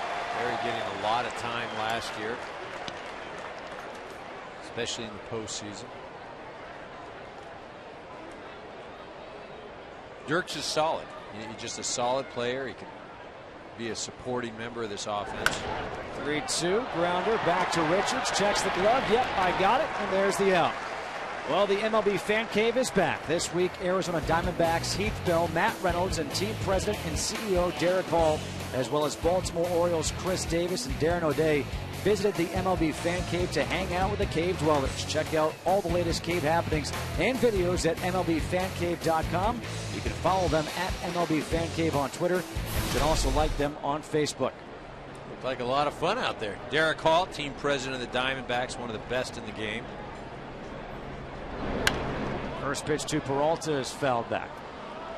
No balls and 1 strike, and that trickles down to a fan in the second row, and that's the type of foul ball that you want to catch. Not going to hurt the hands. You got the souvenir. You can tell your friends about the story. Oh, you should have seen that ball come to me.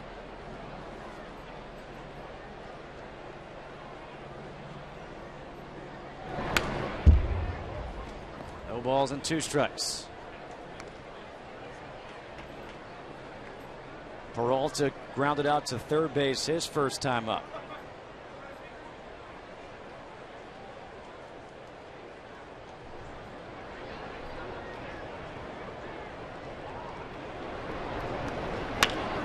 Grounded to third again. Jimenez again across the diamond. Low throw, dug out by Trumbo. 2 away. Celebrate the craft of baseball. For your chance to win a Chevrolet Impala and a trip to the MLB All-Star Game, visit ChevyBaseball.com.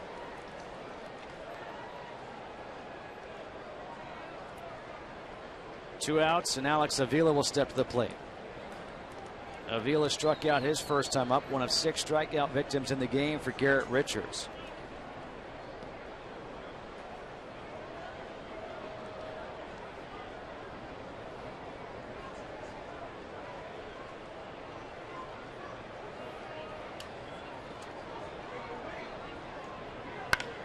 First pitch swinging, fouls it away.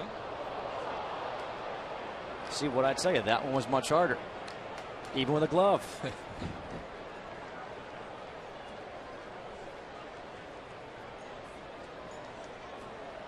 I never caught a foul ball at all the games I've ever been to.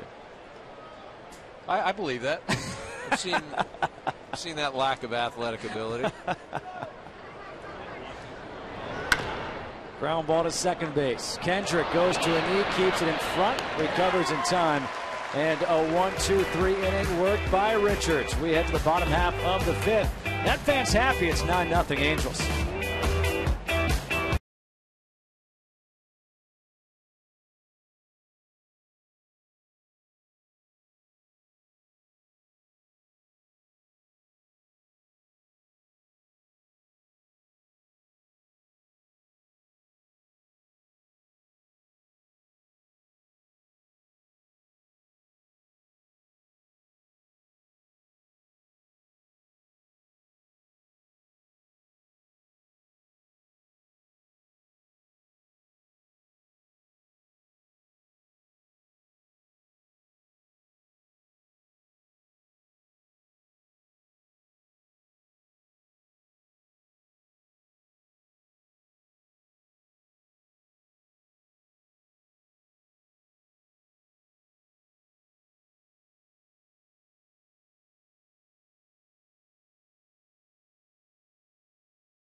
Angel Stadium.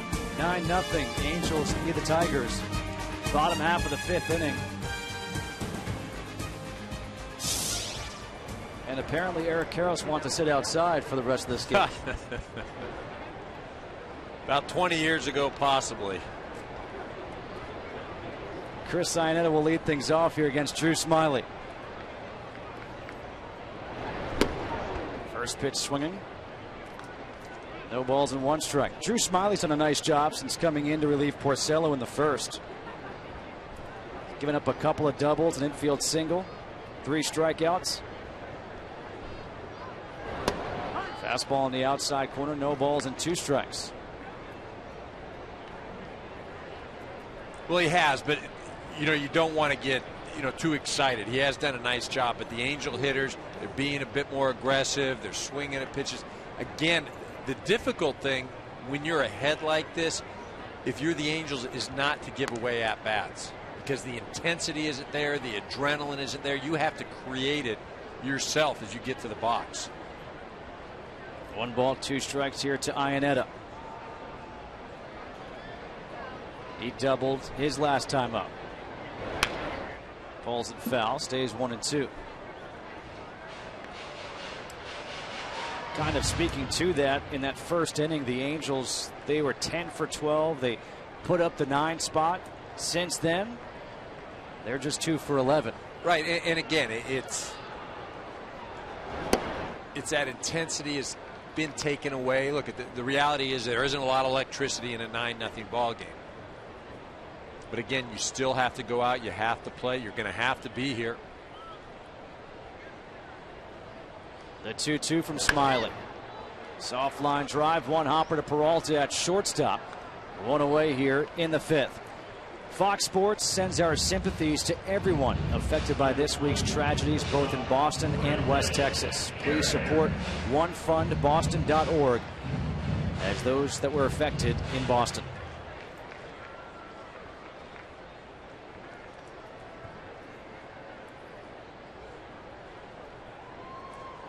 One away now for Brendan Harris.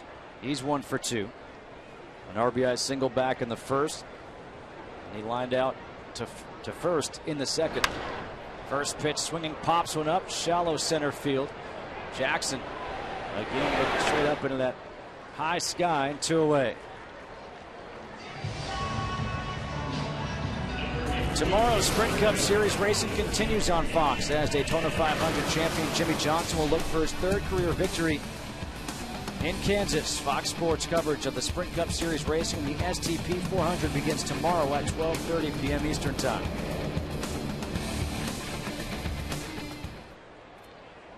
Two away now for Luis Jimenez, who's 1 for 2. Singled, scored a run, struck out his last time up.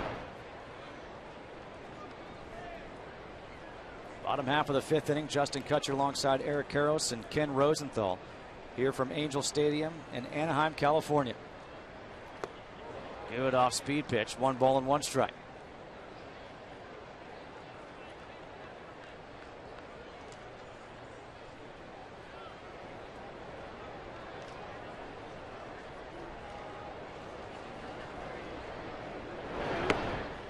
Lone inside, 2-1.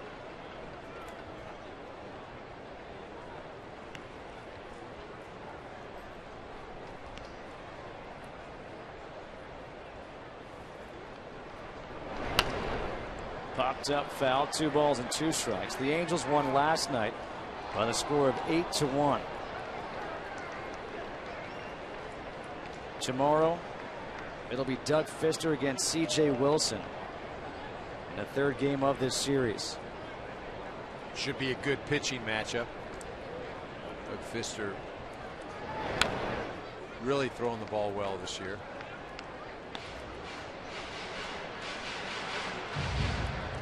So far this series, it has been all Angels. The Tigers last night stranded a lot of runners in scoring position as timeout as a beach ball. I thought the beach was a little bit away from here. Southern California, you can guarantee there are going to be some beach balls during the game. Only the first one we've seen today. So you're saying you think there'll be more? Just said that's only the first one we've seen today. 2-2, got him chasing the slider. A 1-2-3 inning work by Smiley. That's 4 strikeouts for him. 8 in a row. And it's 9-0 LA of Anaheim.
Your space, and by Budweiser, the official beer of Major League Baseball. Great times are waiting. Grab some buds. We go to the 6th here at Angel Stadium. 9-1-2 in the order for Detroit as they trail 9-0. Garrett Richards to face Omar Infante, who flew out to right field his first time up. And the first pitch fastball misses low and inside for ball 1. You know, the other thing, too, if you're a Detroit Tiger hitter and you're having to face Garrett Richards, it's just not a comfortable at-bat. Ball's moving all over the place. 95, 96, ground out to second base. You know, it's not one of those things where you go up there, he's going to throw you a changeup, you have hittable pitches, constant movement. Throwing a very, very good ball game. He's allowed just 1 hit. Only 2 runners have reached base. It was Prince Fielder back in the 2nd, and then he reached on the strikeout wild pitch in the 4th. That's it.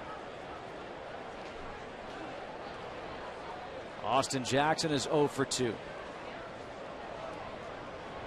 And the first pitch is low and outside for ball 1 for Moore and Garrett Richards. Let's check back in with Ken Rosenthal. Justin, when we were in Washington last week, I spoke with Braves reliever Jordan Walden, former Angel, and he said, hey, Garrett Richards should have been in their rotation all along.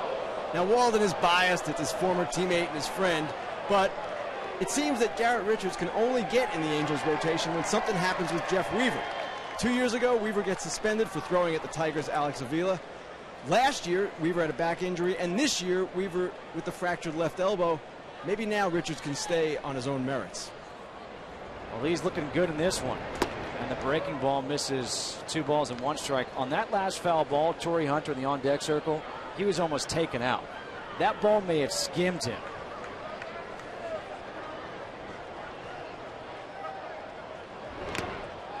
Like if he has sunflower seeds in that back pocket, they may be cracked. I'm amazed how more guys in the on-deck circle don't get hit. No, well, you got to always stay alert. You got to be watching what's going on. Try to position yourself where you won't be in line of a foul ball. Going outside now, a full count here to Austin Jackson.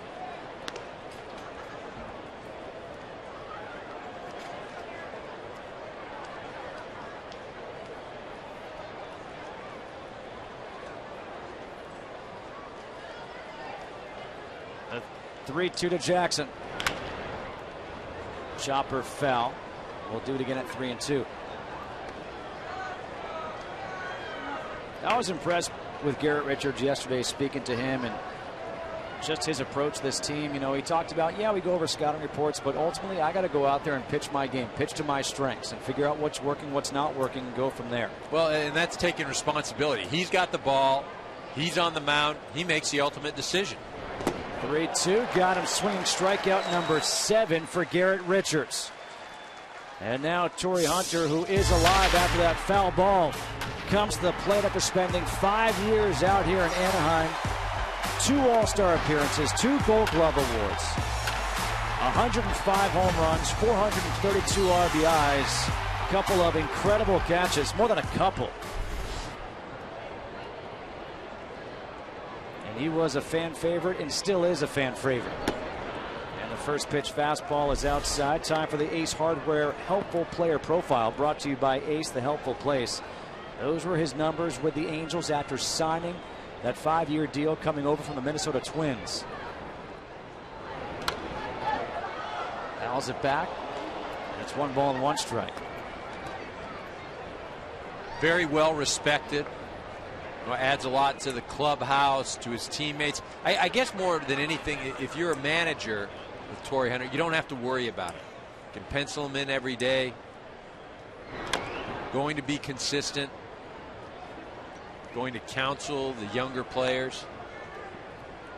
I thought it was a great move for the Tigers to sign him in the offseason for a couple of reasons. One, great defense in right field, good presence in the clubhouse, lengthens that batting order, but also can mentor Austin Jackson in center field.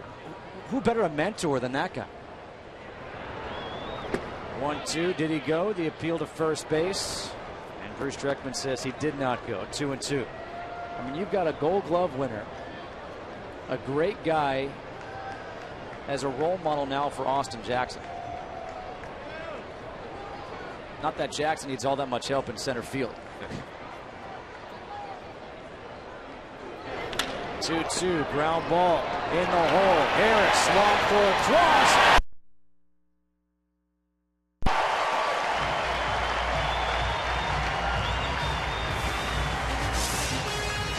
Brendan Harris in the hole, a long throw. Trumbo helps him out. Another 1-2-3 inning work by Richards.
Blue Jays after New York scored twice in the top of the 11th. Mariano Rivera finished things in the bottom half. The Yankees have made it 2 straight in Toronto to stay 2 back of first place Boston, who saw an emotional ending to an emotional day.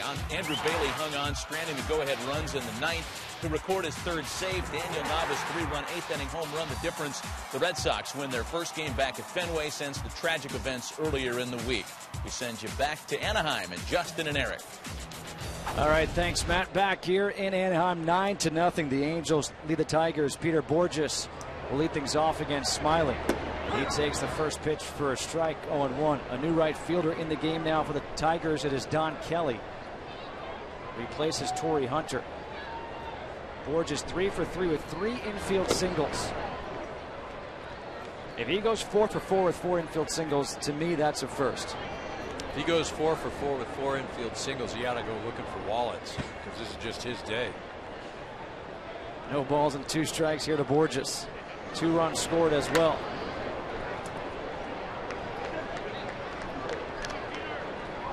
But Borges is a guy that just needs to make contact. Talked about his speed. As good as anybody out in the field today.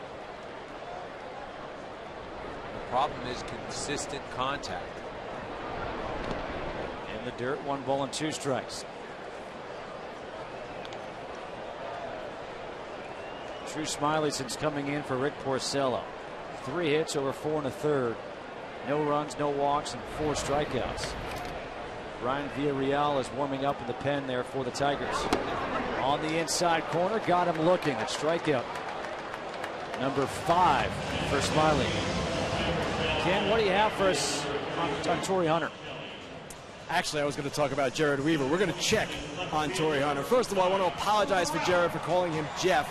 And also, I want to update everyone on how he's doing. He had an x-ray yesterday on that fractured left elbow. It's coming along. He's going to start playing catch, he hopes, on Monday. But it's a tricky injury, even though it's to his non-throwing arm. Because, Eric, you can probably explain this better than anyone. If you start messing with that arm and you compensate and obviously affects the other arm, the actual throwing arm, that could be a problem. So the Angels are going to be very careful. The injury will be 2 weeks old as of Monday. The original timetable, 4 to 6 weeks. Yeah, well, and Kenny, when you're talking about that, I know exactly what you mean. It's all, the injury is in the same body. It's still to Weaver. So if he's got some pain or discomfort in that left elbow, he'll do something mechanically to compensate for that. What that does is that puts more stress on some other body part. Then that's where the injury can arise. This is the injury back on April 7th against the Rangers. Mitch Moreland right back up the middle. Weaver fell awkwardly on that non-throwing arm. Suffered a non-displaced radial head fracture in that left elbow. You know, injuries, they come 2 ways, by fatigue or an unpredictable movement. That's an unpredictable movement. And when I mean fatigue, I don't mean, oh, I'm just tired. I mean, it's constant stress on a particular area of the body. Albert Pujols steps in with 2 outs. And speaking of non-predictable, you never know if I throw it down to Ken, if I'm throwing it down for what he wants to talk about. I could throw a changeup. I could throw a curveball. You just never know. You're versatile, man. You're versatile. No, he's the one who's versatile. He handled that beautifully. He did. I think, did you guys practice that prior to the game? No. You guys spent a lot of time together yesterday talking to people, you know. It's what we do. We're 2 short guys. We got to stay together. Oh, here we go. 1 ball, 2 strikes here to Pujols. Foul back our way. Stays 1-2.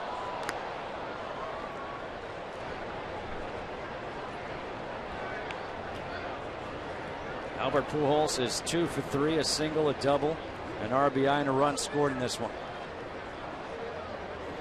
1-2 is pulled foul. Sound like a broken bat.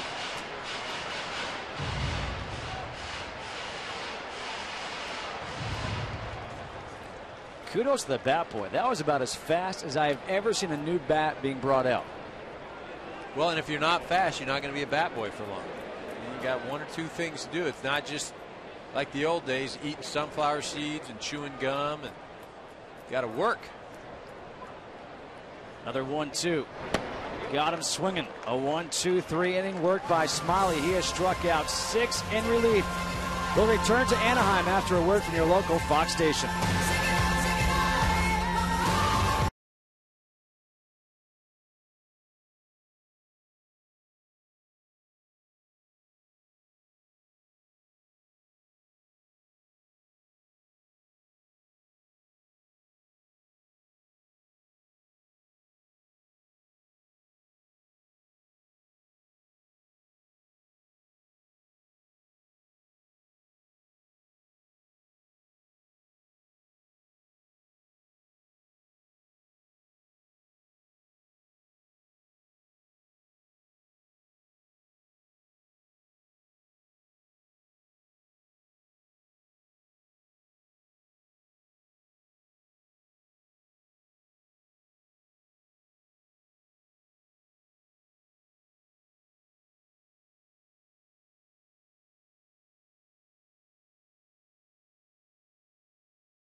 Baseball presented by Chevrolet.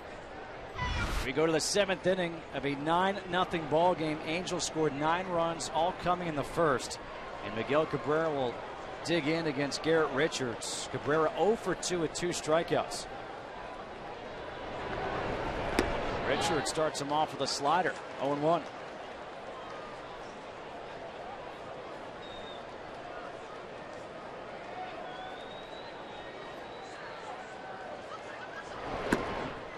Ball and 1 strike. Garrett Richards faced the Tigers back on July 17th of last year. They won 13-0. He threw 7 innings, 3 hits, 2 strikeouts and 4 walks. Today, he's done even better. Until now, a fly ball to right field. Hamilton back, looks up, off the wall. And Cabrera will trot in as second base with a leadoff double.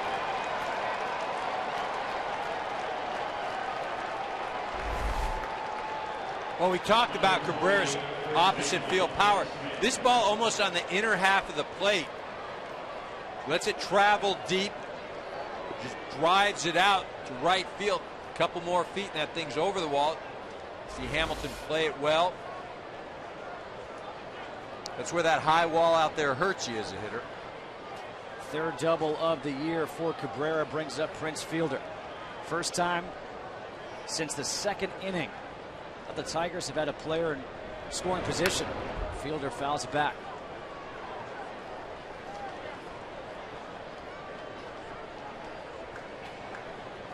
Fielder has the only other hit in the game here for Detroit.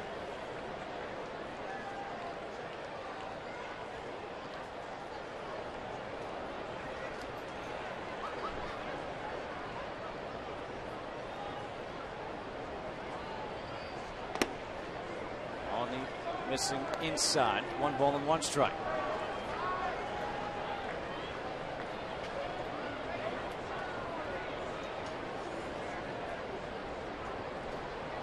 Cabrera's a jovial guy. Personable. very impressed with him. Spoke with us for a while yesterday. Greeted us this morning, too, in the clubhouse. Down low, Ionetta able to keep it in front of him somehow, some way. You know, we asked him yesterday, we were talking about home runs he's hit, you know, in the World Series and the playoffs, and we asked him his most memorable home run, and he said it, the 2003 home run he hit in Game 7 of the NLCS in the first inning as a member of the Florida Marlins, a 3-run shot against the Chicago Cubs, Kerry Wood. Marlins went on to win the series and then go on to defeat the Yankees in the World Series. Down low, 3 balls and 1 strike. Well, you see Miguel Cabrera right here, and you're talking about where he makes contact right there. Look at that back elbow right there. It's bent. That is extension. That is what you want when you hit the ball. That's where you're at your strongest point. You know, people always think extension is both arms straight out. That's where you end up, but when you're making contact, you want that back elbow tucked. Fielder hits it into the shift as Kendrick is on the outfield grass. And going down to third base is Cabrera.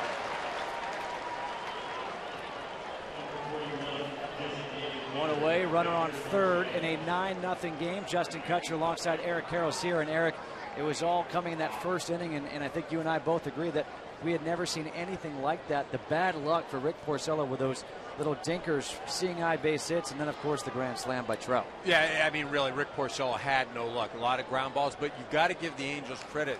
They battled and battled, and Mike Trout gets the credit for the big grand slam. But for me, the at-bat of that inning was Brendan Harris. I mean, he had a great at-bat, ended up fighting off a pitch, extended the inning, allows Trout to hit a grand slam. What could have been a 4-0 first inning ended up being a 9-0 first inning.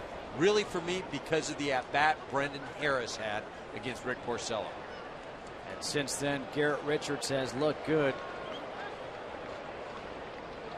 Has given up just 2 hits in this game. Another beach ball. You are right. You said there'd be more. That's 2. It's 2, and we still have 3 innings to go. I should have trusted you. You're a Southern California guy. You know this area.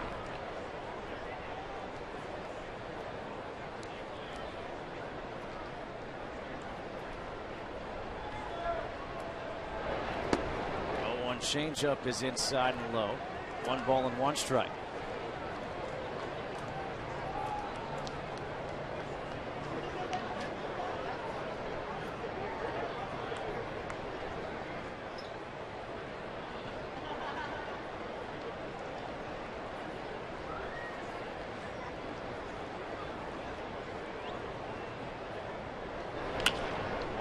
Fouled away. 1 ball and 2 strikes. You know, Victor Martinez for me is going to be big throughout this year for the Detroit Tigers. He has not started to hit yet. They're really going to have to get production from him because, you know, I understand the 1-2 punch of Cabrera and Fielder, and you have to pitch to one of them, but at some point, you know, you're going to just choose to do what you can with those two, and Victor Martinez is going to be the guy that is going to dictate what happens with this club. Swings on the top of 1. Another strikeout. That's the 8th of the game for Richards, which ties his career high.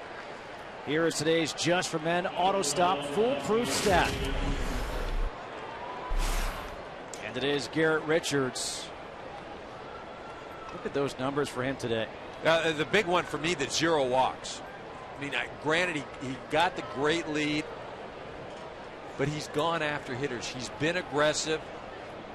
He's got his fielders back in the dugout. Hasn't had any long innings. And he's got good enough stuff where if he just throws it over the plate, he's got so much movement that he can get away with it.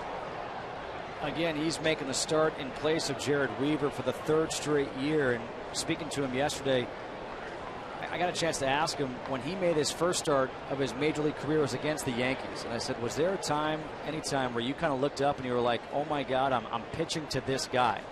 And without any hesitation, he goes, Derek Jeter. He goes, it was the first batter I'm facing. I grew up, I'm watching Jeter, and I look up, and all of a sudden there's Jeter looking back at me. And I thought that has to be such a cool thing to experience for a young kid. Well, that's the thing. You have to remember, all of the guys that play ball, they're fans as little kids first.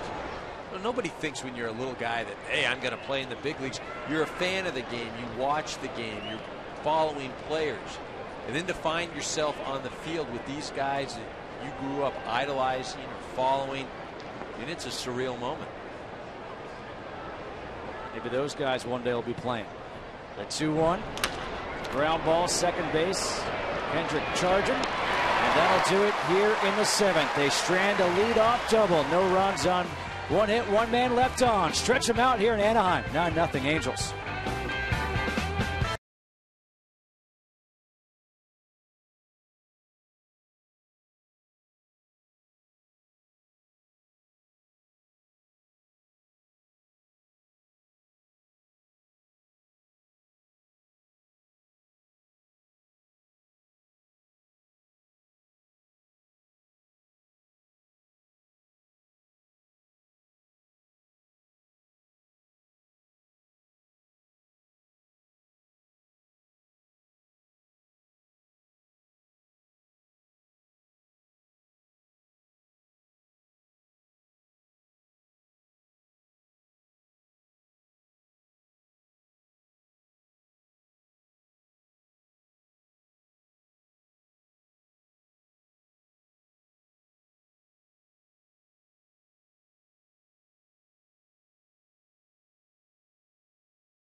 Today's game presented by Chevrolet is sponsored by ADT Security Services, always there, and by Scott's, the official lawn care company of Major League Baseball. Bottom half of the 7th here in Anaheim. 9-0. Angels give the Tigers all the scoring from the first inning. Matt Tuiaso-Sopo comes in to play first base, replacing Prince Fielder, and Ramon Santiago replaces Miguel Cabrera at third, and Josh Hamilton leads off here against Drew Smiley. And Hamilton fouls the first one off. No balls and one strike. Hamilton still looking for his first hit of the day. And he is the only player in the lineup for the Angels not to have a hit.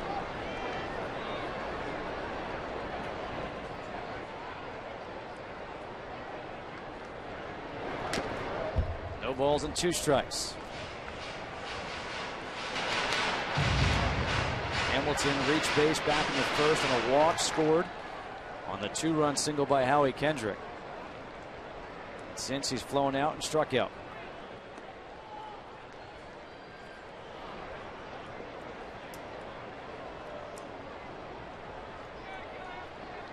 Smiley's 0-2. Slider on the outside corner, looking at strikeout number 7 for Drew Smiley. It's a big night of UFC action tonight in San Jose. With a preview, here's Kurt Menefee. Sunny San Jose, California, the site of our loaded Fox UFC Saturday card later tonight. It's headlined by a champion versus champion main event as Benson Henderson puts his title on the line and welcomes Gilbert Melendez to the UFC. It's Fox UFC Saturday tonight, 8 Eastern, only on Fox. And the first pitch to Trumbo is taken for a ball. Trumbo 1 for 3. RBI single and a run scored back in the first. Going back to what you were saying in the last half inning, with Richards on the mound and kids being, you grow up as a fan and then you get to the big leagues. What was your moment? Who was the player that, whether they were on first base or you were facing in the batter's box, where all of a sudden you're like, oh my gosh, I'm playing Major League Baseball? It really wasn't a player for me. It was Tommy Lasorda. And the reason I say that is a kid growing up in San Diego. My dad was a huge Dodger fan, and we'd see Dodger games. And this guy came up and was coaching third base and would be flopping on the ground telling a guy to slide into third. That was Tommy Lasorda. So then again, when I make it to the big leagues, I'm with the Dodgers, and here he is. This guy flopping around on the ground is now my manager.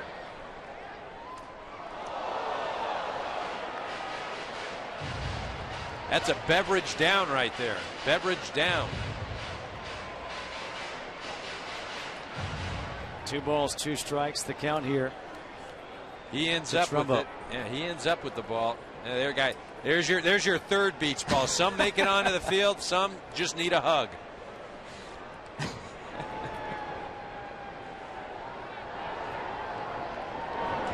Two-two, line back up the middle, a 1-out single for Trumbo. Number 47, second baseman, Howard.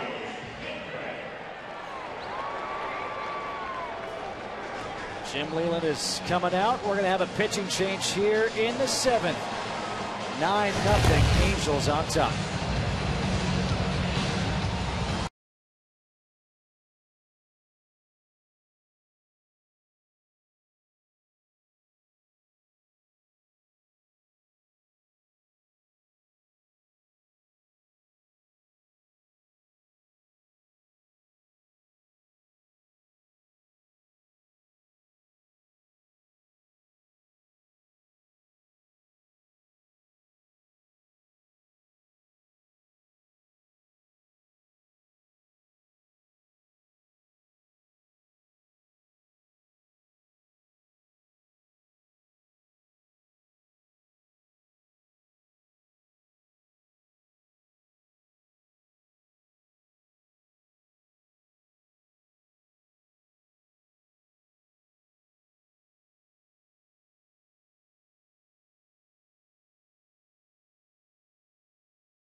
Tigers is Brian Villarreal, the right-hander, replacing Drew Smiley. He'll come in to face Howie Kendrick with 1 out and a runner on at first base. Villarreal 0-2 this year in 6 games.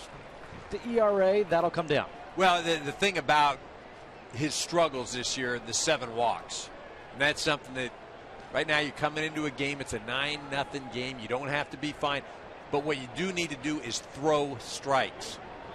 Get something out of this appearance. Howie Kendrick, a 2-run single back in the first. First pitch swinging. 95-mile-per-hour fastballs fouled away.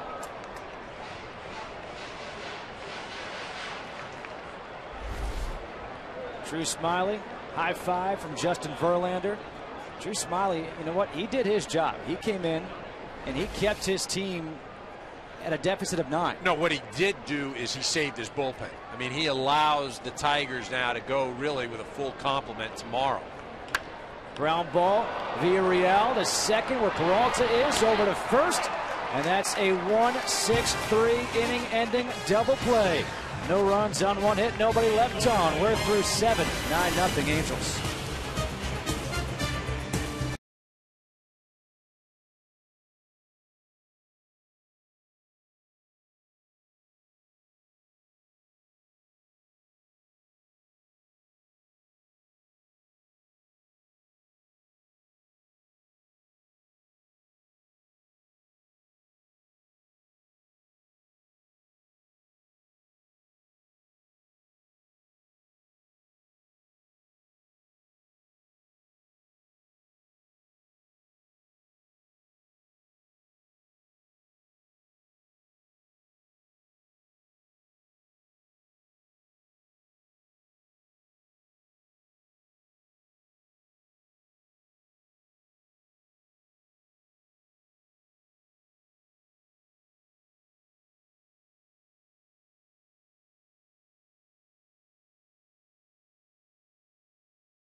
Sympathies to everyone affected by this week's tragic events. Support onefundboston.org as they help those affected by the recent tragedy. Top of the 8th here in Anaheim, 9-0. The Angels leading the Tigers, all 9 runs coming in that first inning. The Tigers only 2 hits through 7 innings against the starter, Garrett Richards. Richards goes out. Coming in, Michael Roth. The rookie has appeared in 2 games on the season. A 1-0 record at 2.25 ERA. Drafted out of the University of South Carolina. A new right fielder in the game, J.B. Shuck. And also a new shortstop, Andrew Romine. Johnny Peralta will lead things off here against Michael Roth.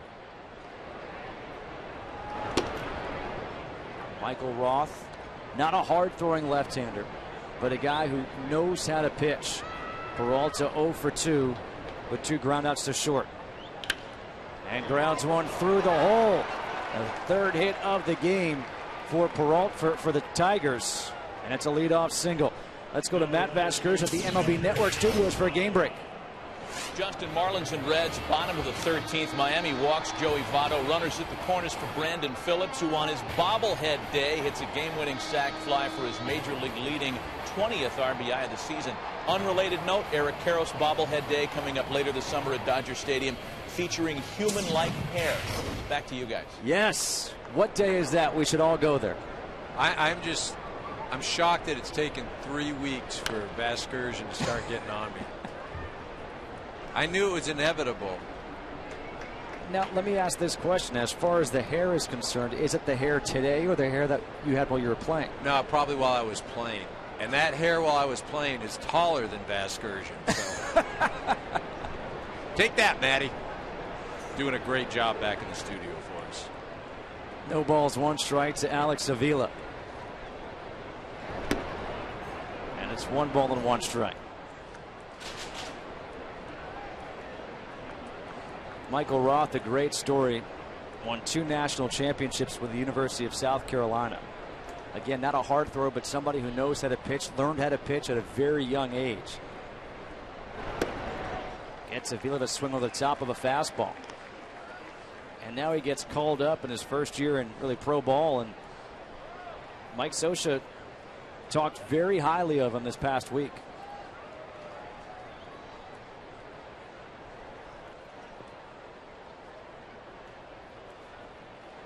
The 1-2. Frisbee slider, 2 balls and 2 strikes. Well, the idea of pitching is to expand the plate, to make the hitter swing at pitches that are not strikes. You have that aspect, and then you also are trying to disrupt his timing. There are various ways of going about it, and you don't have to have 95-mile-an-hour stuff. Down low, 3 balls and 2 strikes. And frankly, right now, he's throwing harder. I got to see him in college. He never would touch 92 on the radar gun. He was 87, 88, but he would sit more around 83 to 85. Well, he matures a little bit, and then you're playing in front of a different crowd. It's the big leagues now. 3-2, hard hit to right field, back-to-back base hits here for the Tigers. First and second, nobody out. Let's check back in with Ken. Guy, just in case you're wondering, Torrey Hunter, Miguel Cabrera, Prince Fielder, they're all fine. The score is 9-0. Jim Leyland just wanted to get them off their feet. And I also wanted to tell you about Miguel Cabrera's 30th birthday celebration this week with his Venezuelan teammates Thursday night at the Anaheim home of Joaquin Benoit's aunt and uncle Rod and Rosie. The players were still talking about this yesterday.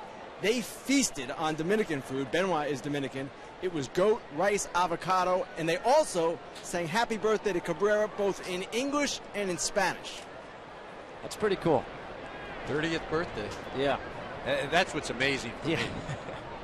Seems like he's been around forever. He has.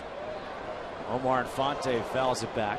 No balls and 1 strike. The numbers that Cabrera has put up in the first 10 years of his career, you think about it, I mean, it's he and Albert Pujols, and the numbers are eerily similar. Well, and you're talking about really a kid that came up as a shortstop. Then he played some third base, then he goes to first base, and he goes back to third base. As a star, he moves back to third base so the Tigers can sign Prince Fielder. Consummate team player. Outside, 1 ball and 1 strike. How similar are these two guys? Look at these numbers. Just take that in for a minute. And talking about Cabrera, he was looking at Prince Fielder during BP yesterday. I said, so you like having him hit behind you? He goes, I'd play catcher if it meant he was hitting behind me. Line drive to third. They get one. It could potentially have been a triple play as Kendrick held on to it. A line out by Infante, and they turn a double play, getting Peralta off at second.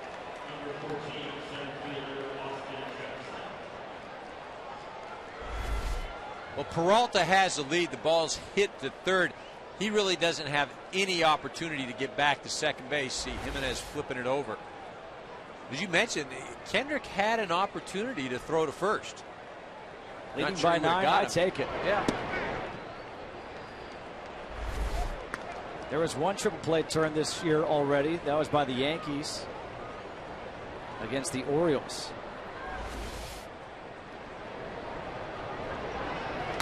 Jackson fouls it back. 1 ball and 1 strike.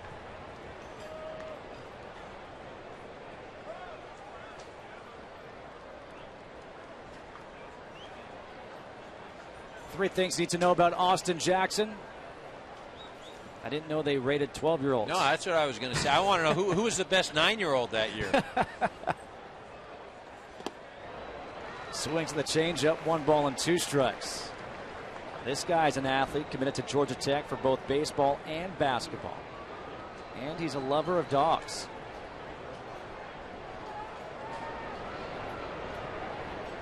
Four dogs. It's impressive. That's a lot of cleaning up.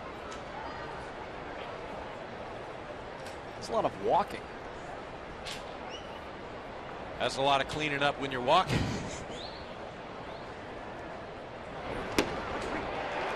Roth gets him looking at strike 3.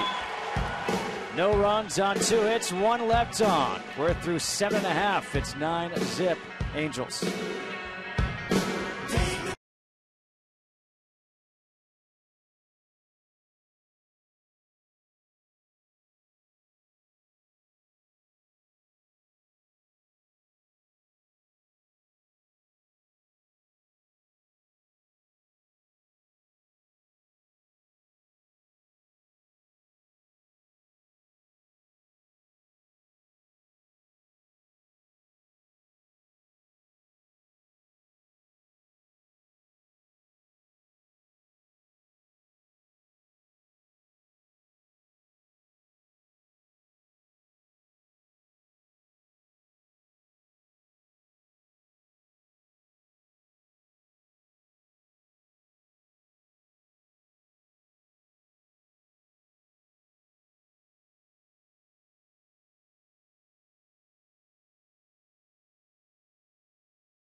Today's game is sponsored by Lowe's. Lowe's never stop improving. And by the all-new 2014 Chevrolet Impala, which proudly supports the craft of baseball.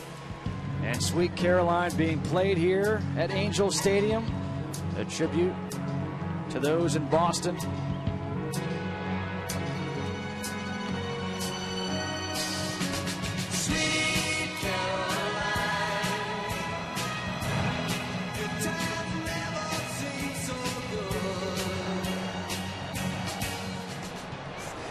A timeless song.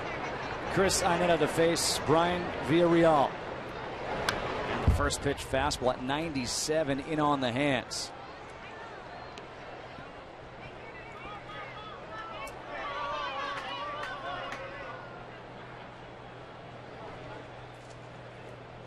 Ainetta 1 for 3, a double. Grounded into a double play and grounded out to shortstop.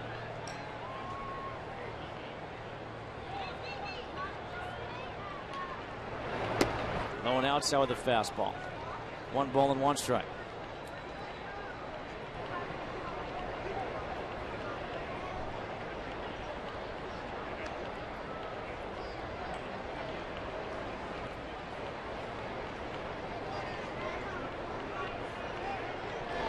Breaking ball, and that's going to get Ainetta out of the way.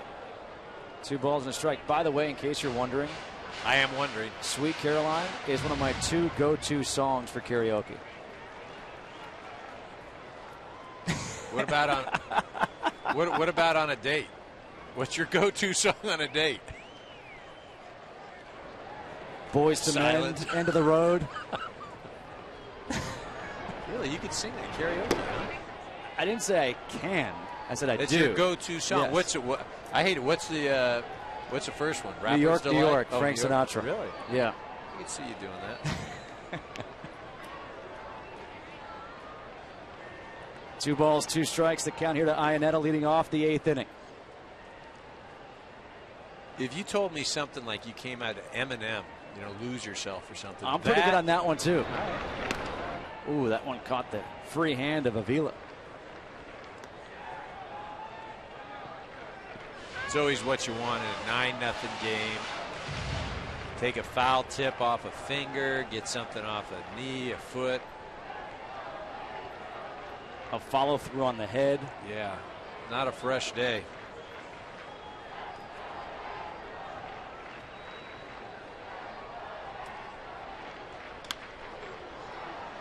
Pop-up foul out of play. Stays 3-2. There's no doubt Brian Villarreal has a strong arm.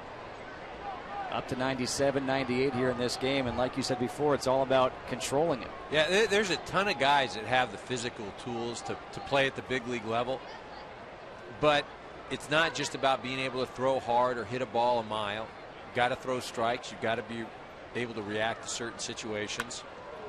3-2, fouled away again.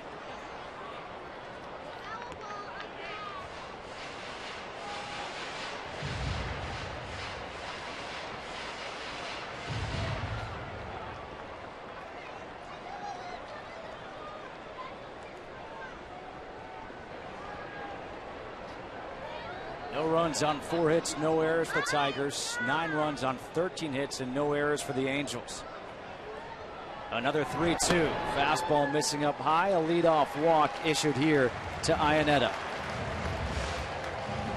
Starting Monday on the National Geographic Channel is the new series called Brain Games that will truly put your brain to the test. It's a roller coaster for your mind filled with challenges and games that will boggle and amaze you. It's Brain Games premiering this Monday on the National Geographic Channel, and those are your contestants. Just kidding.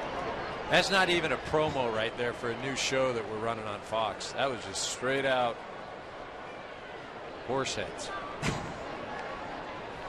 J.B. Shuck now the batter.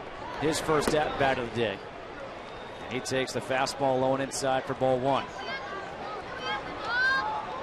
Just out of curiosity, how are you walking out the door ready to go to an Angel game and saying, wait, wait, guys, I forgot my horse head? Where does that... You just got to wonder. Well hit to right center field. Don Kelly lays it. Backing him up, and it's a double for J.B. Shuck.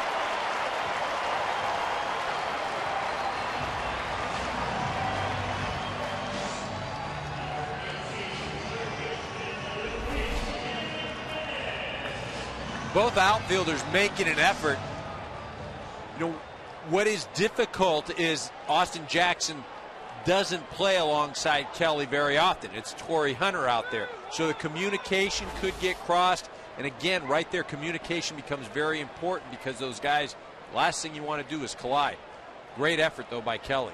And now Luis Jimenez steps to the plate. The infield is in with runners on at second and third. Is this one of those situations where you're not doing this because of this game, but you're doing this to get yourself ready as the season goes on?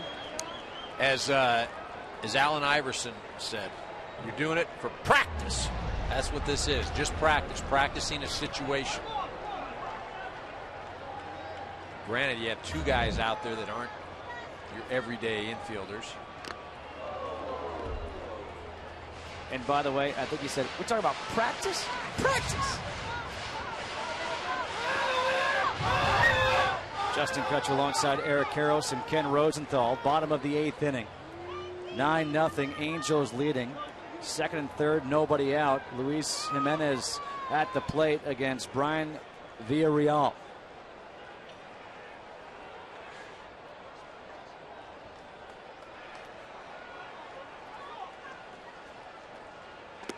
Good breaking ball. And there is a big strikeout for Villarreal. That's the 3rd strikeout of the day for Jimenez. 1 away, and now Peter Borges.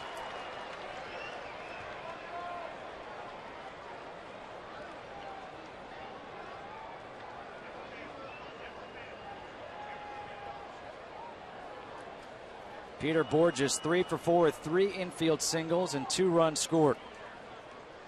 And fouls the first one back. Are you ready for this? In the last 10 seasons for the Angels, they've only had a player have 3 infield hits twice in one game.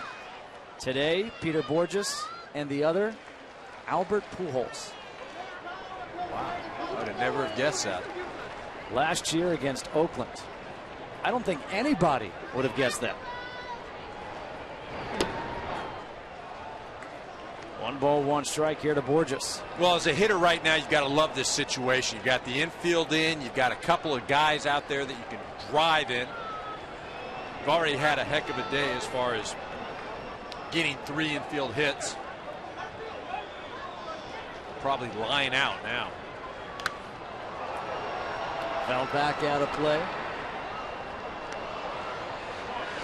1 ball and 2 strikes here to Borges.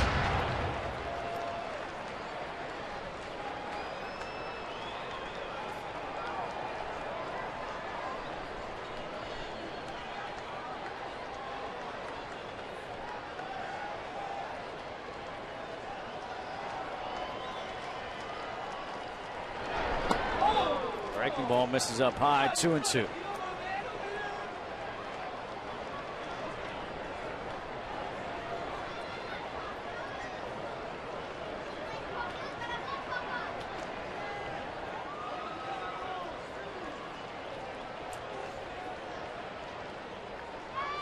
The 2-2.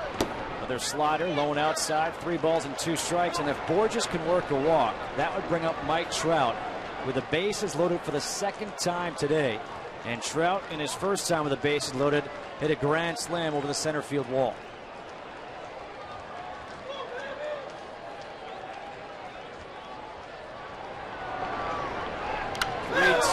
Foul back out of play. And don't forget to tune in tomorrow on your local Fox Sports Regional for the final game of this series. Coverage on Fox Sports Detroit starts at 2:30 p.m. Eastern Time, and on Fox Sports West at noon Pacific. It is Pfister against Wilson tomorrow in the series finale.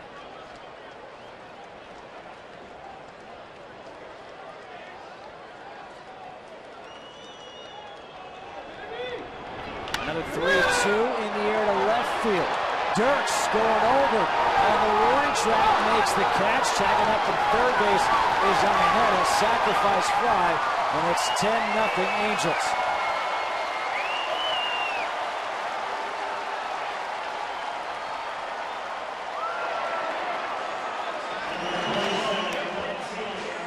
That's the first run since the first inning. And since Mike Trout's grand slams, and 3 things you need to know about him. I like that. Slept in a uniform after T-ball games. You got to remember those days playing Little League. You couldn't wait to put on your uniform. Heck yeah. Take it off. I mean, you could wear that to school, you'd do it. I think sometimes I did. Trout the opposite way. Kelly going back, and he has room. And that'll do it here in the 8th. But the Angels tack on another. It is 10-0. The Angels for the Tigers.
Chevrolet. 9 runs in the first for the Angels, zeros all the way until the bottom of the 8th, and it's 10-0.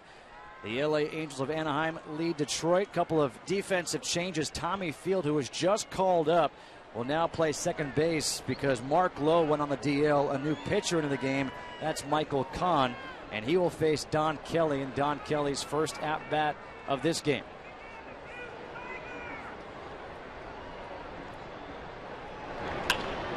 Kelly fouls the first pitch into the seats on the third base side. Don Kelly, 3 things you need to know. We'll just give you one thing you need to know about him. His brother-in-law is Neil Walker. I didn't know that. There's my one thing That's I need to know. why you need to know it. You are good.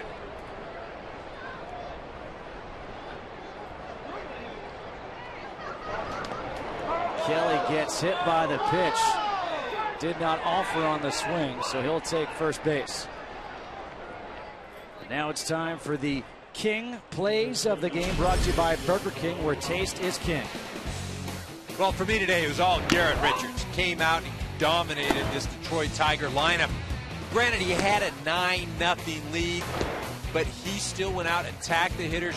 No walks the entire game. Victor Rojas, a fine play-by-play man for these Angels, texted me and said, hey, this is the longest outing of the year for a starter. He's the only starter that has gone into the 7th inning for this Angel ball club. And Mike Scioscia told us during the interview, pitching is going to be the important thing that leads this club to the postseason. Absolutely. Ramon Santiago with his first at-bat.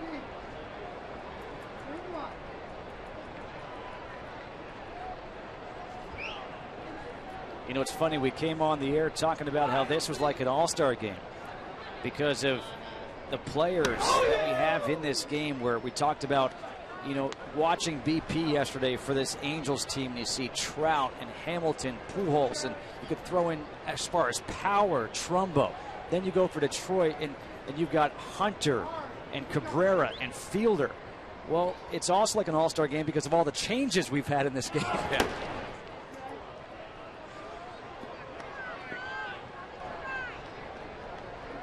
Mike Scioscia's obviously pleased. You know, coming out of the Minnesota road trip where they lost 2 games, they had another one postponed. You have 2 days of not playing. You've got this Tiger ball club, then you've got the Texas Rangers coming in.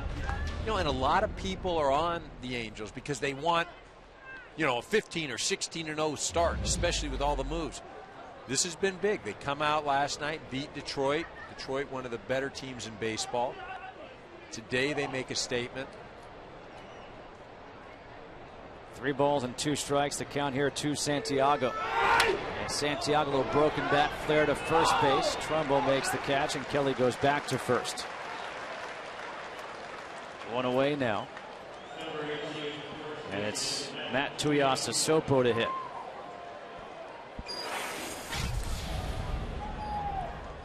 That's the one thing when you look at this Angels team with the moves they've made. It's so hard to live up to the expectations when you have a lineup that features Pujols and then Hamilton. Everyone thinks, well, you got to win. And if you don't win, people start saying, well, what's wrong with you? And if you do win, they say, well, of course you win. You're supposed to win. I think the only thing you can ask of an organization, if you're a fan, is to put a competitive product out there and hope that you are playing meaningful games in September. You get to the postseason, it's the hottest team that wins. It's not necessarily the best team that wins a World Series. In fact, I'd argue it's not the best team that wins a World Series. It's the hottest team. That's exactly true. And is that because we now have so many rounds in the postseason? Well, you have so many rounds, but you want to go back 50 or 60 years ago. You had one team from the American League, one team from the National League. So theoretically, the best team did win the World Series. Well, now you have so many different ways you can get in. You've got 5 teams now from each league. I like it. I think it's great for baseball. It creates more opportunity, but I don't think you can say this team is the best team in X year because they won the World Series. Ken, what do you think? Well, obviously that's right, and we've seen that. Billy Beane has said the playoffs are a crapshoot. But one more thing about the Angels start, guys. The reason it was so disappointing is because they started 6-14 last year, and they were determined for the same thing not to happen again. And that's why the tension rose so quickly. Tuliasa Sopo goes down swinging 2 away here in the 9th. The producer of today's game is Jeff Gowen. The director is Jim Lynch. The associate director is Eric Billigmeyer. And the associate producer is Andy Kavanaugh. Our technical producer is Dan Rotante, and the technical director is Simon Benazra. The pregame show is produced by Ethan Kleinberg and directed by Mark Deaver. The coordinating producer is Mike Connor, and our statistician is Scott Lightman. 2 away here in the 9th, and Victor Martinez at the plate.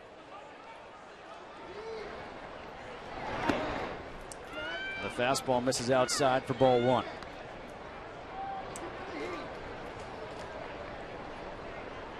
The Tigers came into this game 9-7. The Angels came in at 5-10.